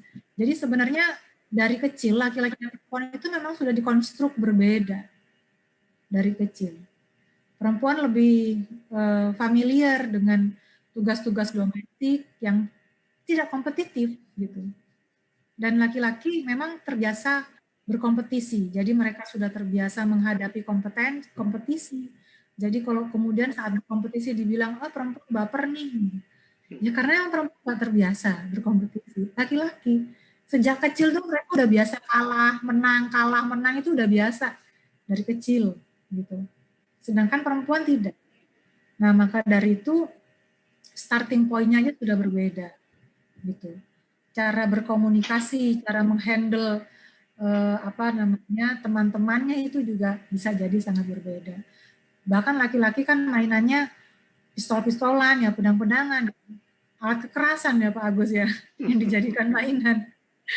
Gamenya juga ya perang-perangan juga gitu. Jadi akhirnya mereka ya memang keras begitu gitu. Dikit-dikit tonjok gitu kan. Yang itu kemudian juga berpengaruh terhadap pola relasi laki-laki dan perempuan, saya begitu. Nah, maka dari itu yang kemudian mempengaruhi orientasi perempuan dan mempengaruhi juga bagaimana perempuan bersikap dan bertindak. Nah, selain mereka juga dikonstruk dari keluarganya, nah kadang lingkungan keluarga juga tidak bisa menerima perempuan yang punya visi yang lebih gitu daripada laki-laki gitu. Dianggap ambisius gitu. Kalau laki-laki ambisius dianggap biasa-biasa aja gitu.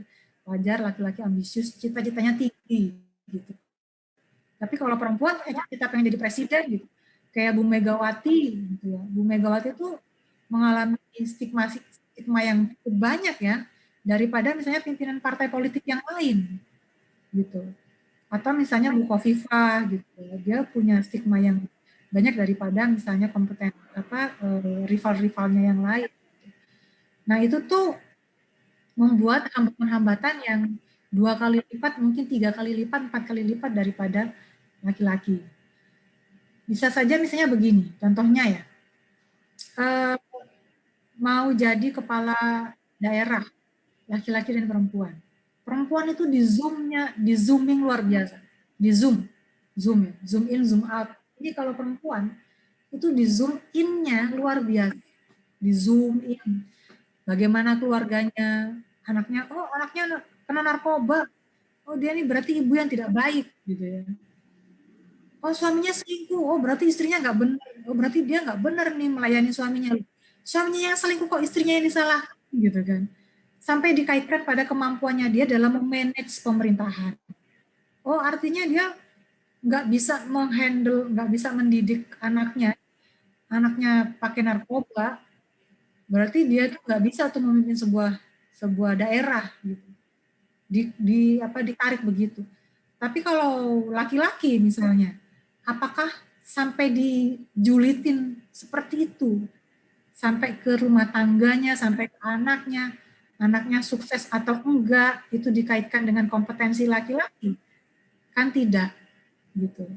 Nah, itu tuh permasalahan yang khas perempuan. Belum lagi permasalahan yang lain, permasalahan ekonomi misalnya. Kita sama-sama tahu bahwa proses politik itu juga high cost, ya. Cost politiknya juga luar biasa. Mau jadi presiden, ya, kita butuh partai politik. Gak cukup partai politik punya kita sendiri, karena ada apa? Karena ada presidential threshold, ada ambang batas presiden, sehingga partai-partai harus berkoalisi. Nah, mengkoalisikan partai-partai, mendapatkan dukungan dari partai-partai, itu juga membutuhkan cost. Ya. Nah, perempuan yang pada umumnya memiliki akses terhadap sumber daya ekonomi yang lebih rendah, tentu saja akhirnya akses terhadap sumber daya politiknya juga menjadi lebih rendah daripada laki-laki. Gitu. Nah, ini yang menjadi persoalan yang kedua menurut saya. Selain persoalan-persoalan kultural yang harus diretas oleh perempuan, ya, ini persoalan-persoalan akses sumber daya ekonomi, akses sumber daya politik itu juga menjadi persoalan yang luar biasa buat perempuan. Gitu. Nah, itu yang menurut saya hambatan bagi perempuan untuk menduduki posisi yang sama dengan laki-laki, itu menjadi luar biasa banyak hambatannya. Gitu. Mulai mau melangkahkan kaki keluar rumah aja harus izin suami. Nah, ini kan kalau enggak kan ribut tuh dalam rumah tangga. Kalau ribut kan nggak nyaman juga gitu ya. Nah, makanya biar nggak ribut, biar boleh ya harus minta izin dulu. Nah, si laki-laki nih nggak perlu izin, dia sudah melangkah 2-3 langkah, bahkan mungkin sudah nyengklok sepeda motor gitu ya. Nah, yang perempuan ini masih bernegosiasi sama suaminya, aku mau keluar rumah gitu. Nah, ini yang analognya begitu, analoginya begitu. Jadi pengalaman diskriminasi perempuan itu memang luar biasa.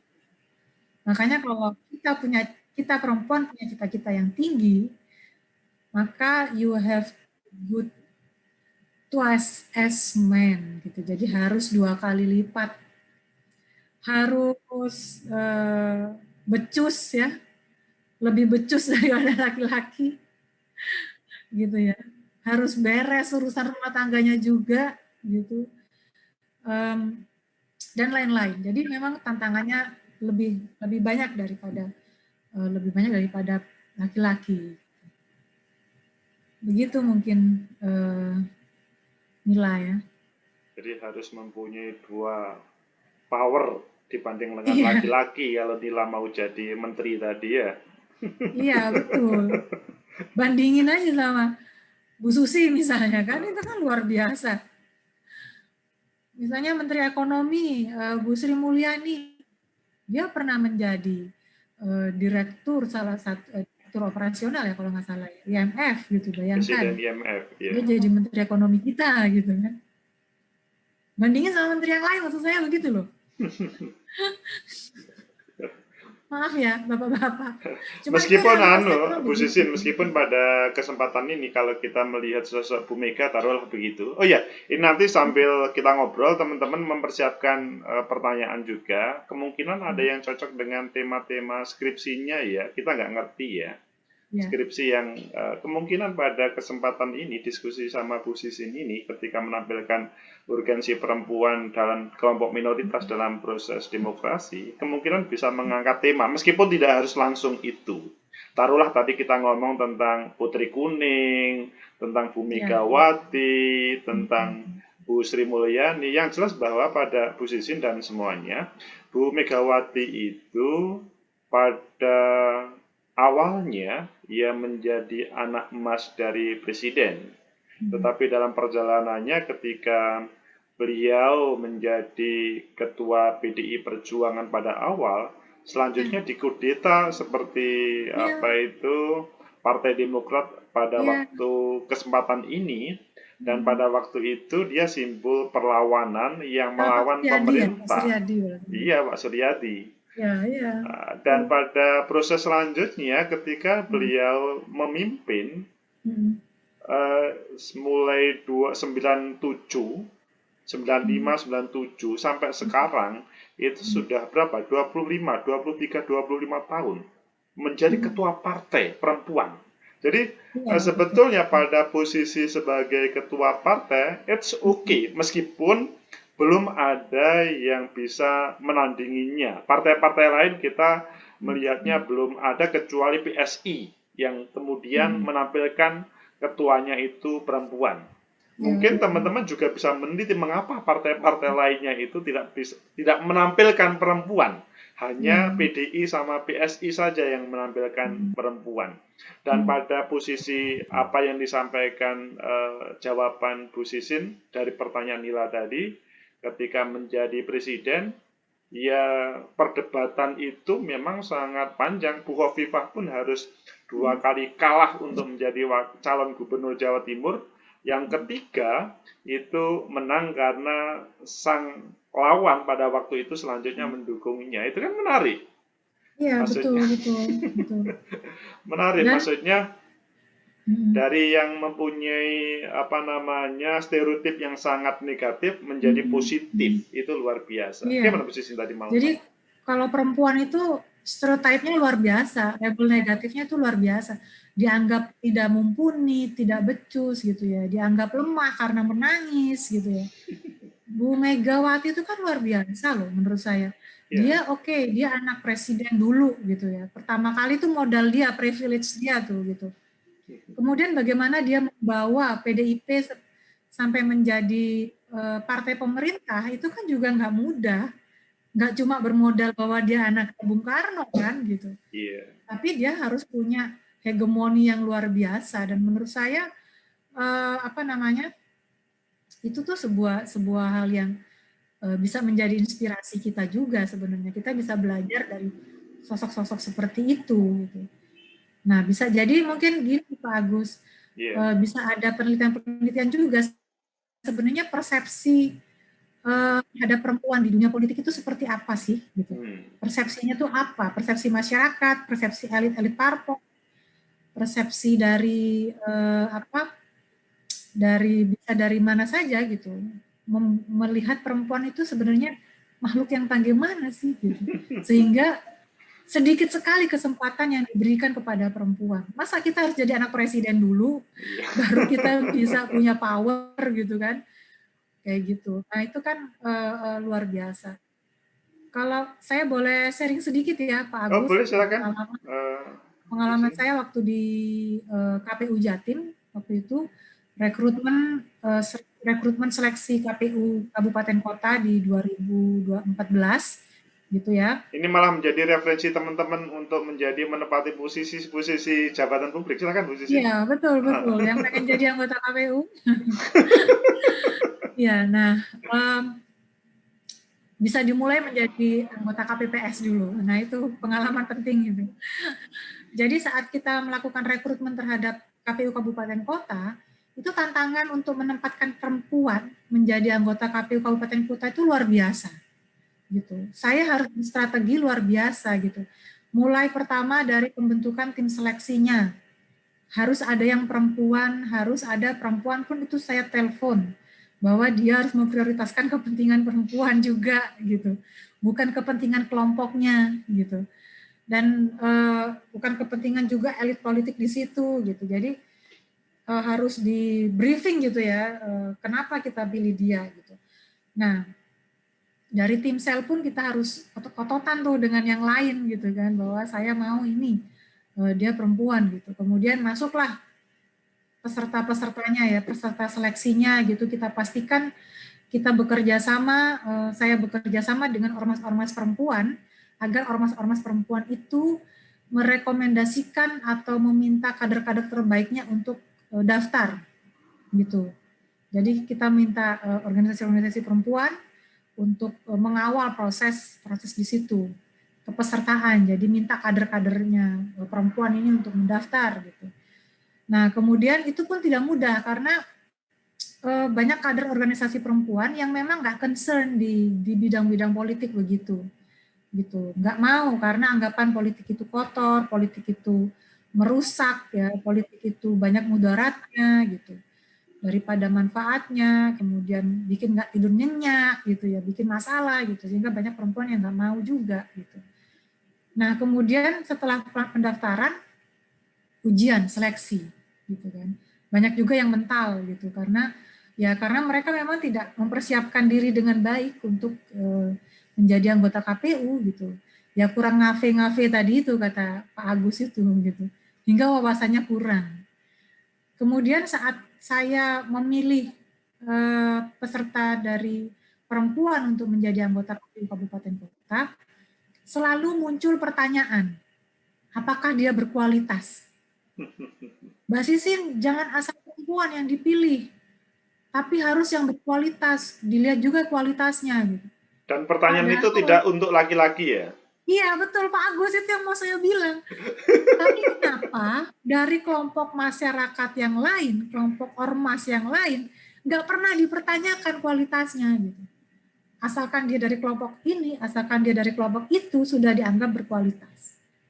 Tetapi kalau saya yang bilang bahwa saya mau ini perempuan, di kabupaten ini perempuan, kabupaten semua, hampir semua kabupaten perempuan. Mereka bertanya, Mbak Sisin, jangan asal perempuan, tapi juga harus berkualitas. Saya tidak menjawab dengan teori-teori keterwakilan yang saya jelaskan tadi, karena bagi saya itu percuma. Saya cuma menjawab bahwa yang kamu pilih juga tidak lebih berkualitas dari perempuan-perempuan yang saya pilih. Akhirnya mereka diam. Jadi kadang-kadang kita mesti begitu juga Pak Agus ternyata caranya ya. Kadang-kadang teori-teori itu nggak perlu dijelaskan. Gitu. Nah itu tantangannya luar biasa gitu. Jadi waktu itu perempuan yang di kabupaten kota tuh hanya sekitar 11 sampai 16 orang dari 38 kabupaten kota. Nah kemudian saat 2014 kita lakukan seleksi, alhamdulillah ada 29 perempuan di 26 kabupaten kota dari 38 kabupaten kota. Jadi kenaikannya signifikan.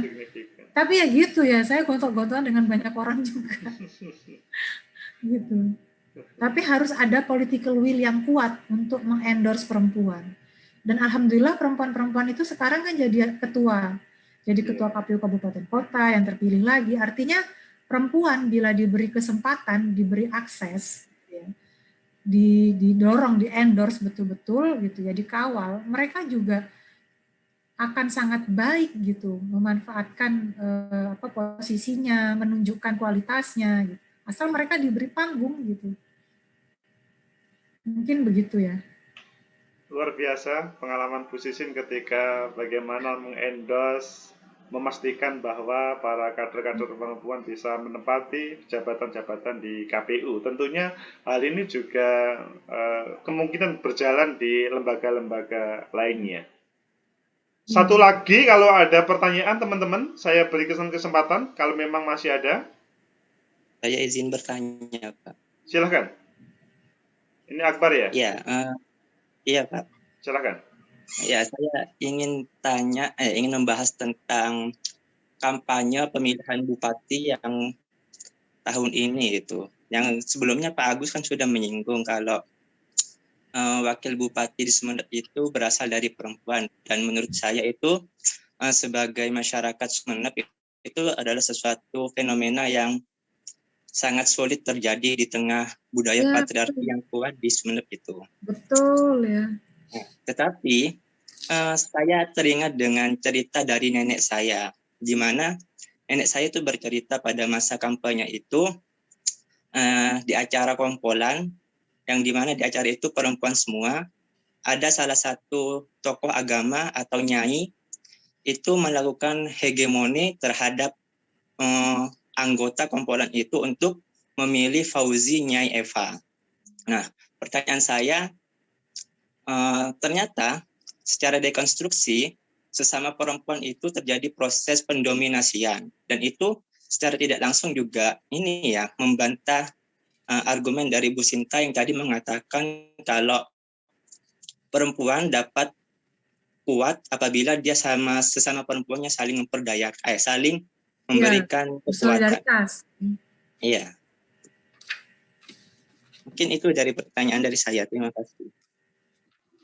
Terima kasih Akbar. Jadi Bu Sisin, Akbar ini adalah orang Sumeneb yang melihat proses pengalaman kampanye kemarin, yang selanjutnya Bu Nyai bisa menjadi wakil bupati meskipun sebelumnya harus kemudian ditinggalkan oleh suami karena maksudnya meninggal dunia gitu.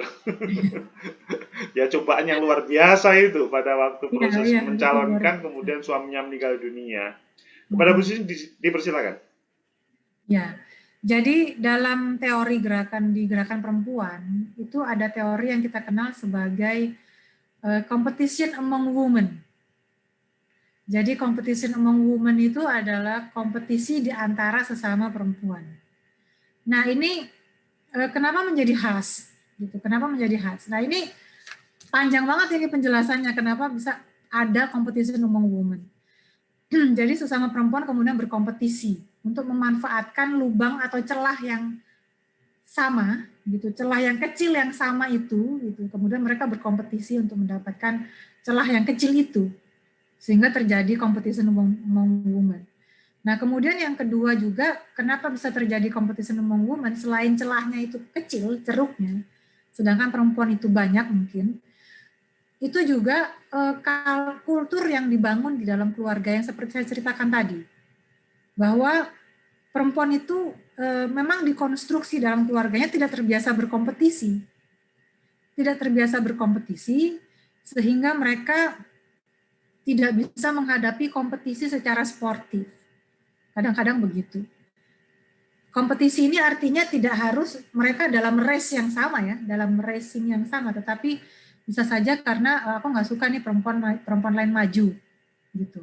Perempuan lain maju, nggak suka lihat perempuan lain maju karena dia beranggapan bahwa perempuan seharusnya tidak seperti itu. Kadang-kadang begitu. Bahkan kadang-kadang perempuan itu juga punya keyakinan, perempuan juga ada yang punya kepercayaan bahwa perempuan tidak layak menjadi pemimpin. Gitu. Nah, itu juga terjadi. Jangan lupa bahwa perempuan ini juga merupakan produk dari konstruksi sosial. Tadi itu yang saya bilang, gitu. Sehingga perempuan juga punya keyakinan berdasarkan konstruksi tersebut bahwa perempuan ini nggak bisa nih jadi pemimpin, perempuan nggak layak, perempuan nggak boleh, gitu. Meskipun dirinya adalah perempuan, gitu. Nah itu kemudian mengapa gerakan perempuan, terutama di politik itu menjadi kompleks persoalannya, menjadi kompleks, ya.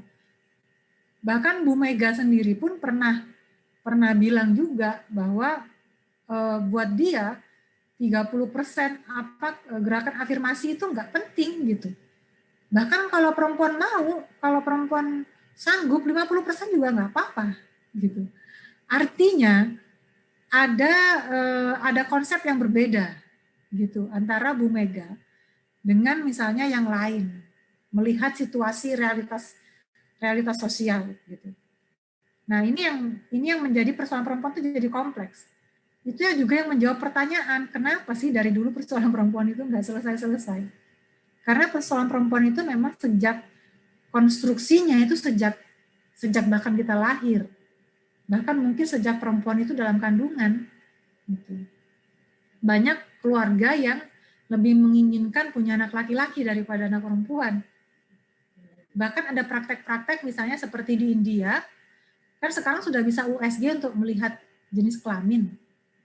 Mereka lebih suka punya anak laki-laki karena anak laki-laki tidak membayar mahar, tidak membayar mas kawin. Nah, anak perempuan yang harus membayar mas kawin. Dan itu kan jumlahnya sangat besar sehingga dianggap punya anak perempuan itu high cost. Gitu. Udah tidak meneruskan terah keluarga, tidak meneruskan klan keluarga, ongkosnya berat juga punya anak perempuan. Bahkan sekarang kita bisa menentukan jenis kelamin anak kita, ya kan, dengan teknologi. Nah, ini juga perempuan bahkan mengalami diskriminasi sejak di dalam kandungan ini, gitu. Nah, banyak praktek-praktek seperti itu yang mempengaruhi pola pikir perempuan itu sendiri juga, gitu. Selain tentu saja mempengaruhi pola pikir laki-laki, karena laki-laki kan cenderung melakukan supremasi nih terhadap powernya, gitu. Nggak mau kehilangan power, gitu. Nah, perempuan sendiri meyakini bahwa memang dia tidak layak punya power itu, karena dia ya hasil konstruksi sosial juga, gitu. Sehingga persoalan perempuan ini menjadi ya sangat sangat kompleks, gitu. Begitu mungkin. Selain laki-laki yang harus diintervensi, perempuannya juga harus dibuat sadar dulu, gitu. Kayak gitu. Gitu mungkin. Baik, terima kasih Bu Sisin. Jawaban untuk Akbar Maulana. Tentunya memang kalau melihat dari kehidupan real, tadi kan kita masih baru mengangkat yang ada di Sumeneb ya. Dan kemungkinan seandainya ada teman yang dari Blitar, oh bupati saya perempuan di Banyuwangi, bupati saya perempuan, dan selanjutnya itu menarik sebetulnya untuk kita perbincangkan mengapa misalkan di Blitar petahana yang dia adalah nasionalis dan menguasai segalanya, tapi kemudian bisa dikalahkan oleh perempuan yang mempunyai semangat tinggi. Dan itu kalau mau dikupas untuk menjadi skripsi, sangat menarik itu. Sangat menarik. Begitu juga perempuan yang ada di Banyuwangi. Beliau bisa menjadi bupati yang melanjutkan perjuangan suaminya. Kalau di Ponorogo itu menjadi wakil bupati, di Gresik menjadi wakil bupati, di Lamongan, dan di kota Kediri, relatif menjadi wakil bupati perempuan-perempuan. Jadi intinya sebetulnya pada kesempatan ini, bupati, wakil bupati, DPRD itu sudah banyak. Lah, sebetulnya kalau kita menerima yang disampaikan Bu Sisi dan kemudian realitas itu, teman-teman bisa mengangkat, mungkin kalau di ruangan ini ada 70 mahasiswa, bisa menjadi judul masing-masing untuk skripsi ataupun tugas-tugasnya, begitu. Iya, betul.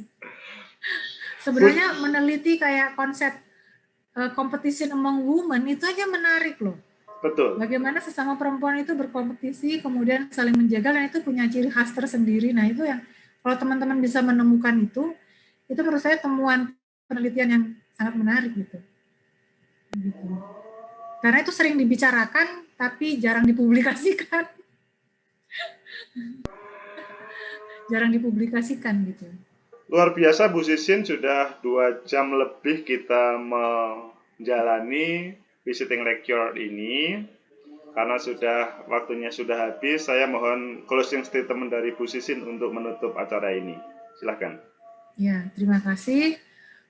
Terima kasih kesempatannya. Saya sangat senang sekali berbicara tentang topik perempuan dan kelompok minoritas, karena saat ini kita kayaknya krisis ya terhadap sense of belonging kita terhadap kelompok-kelompok minoritas. Jadi saya berharap kita sebagai kelompok intelektual tidak melakukan praktek-praktek diskriminasi terhadap kelompok-kelompok minoritas, juga tidak memberikan label-label negatif terhadap kelompok minoritas.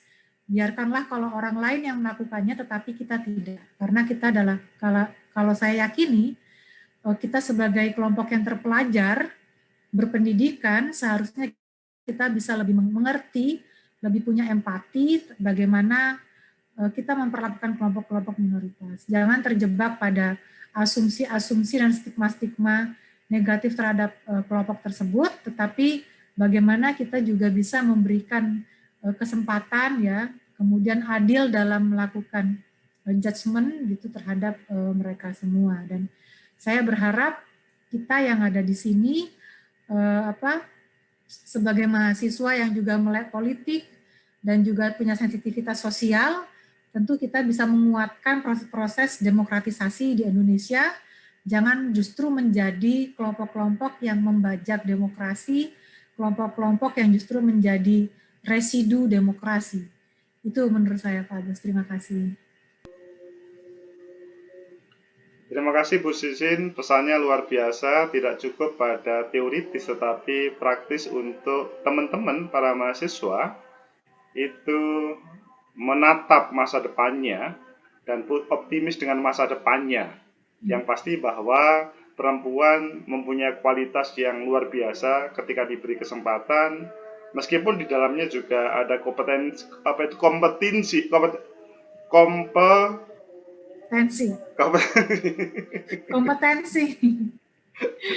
dan kompetensi dan kompetisi yang ada di dalamnya. Ya, perlu ada kompetisi juga.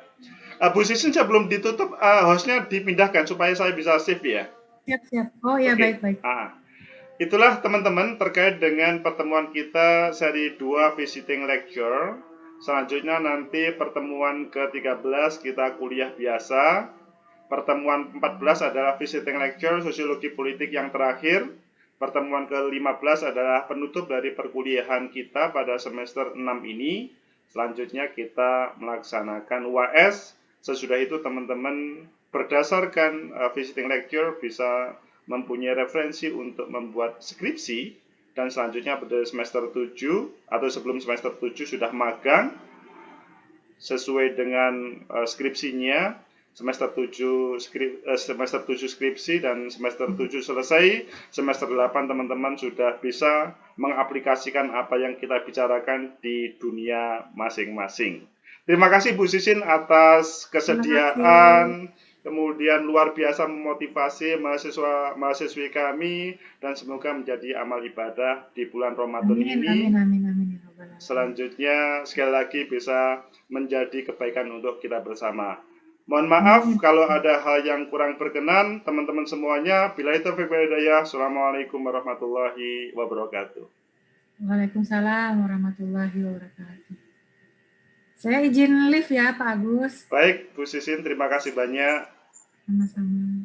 Selamat berbuka sebentar lagi. Oh ya, terima kasih. Belum, Pak. Oh, belum.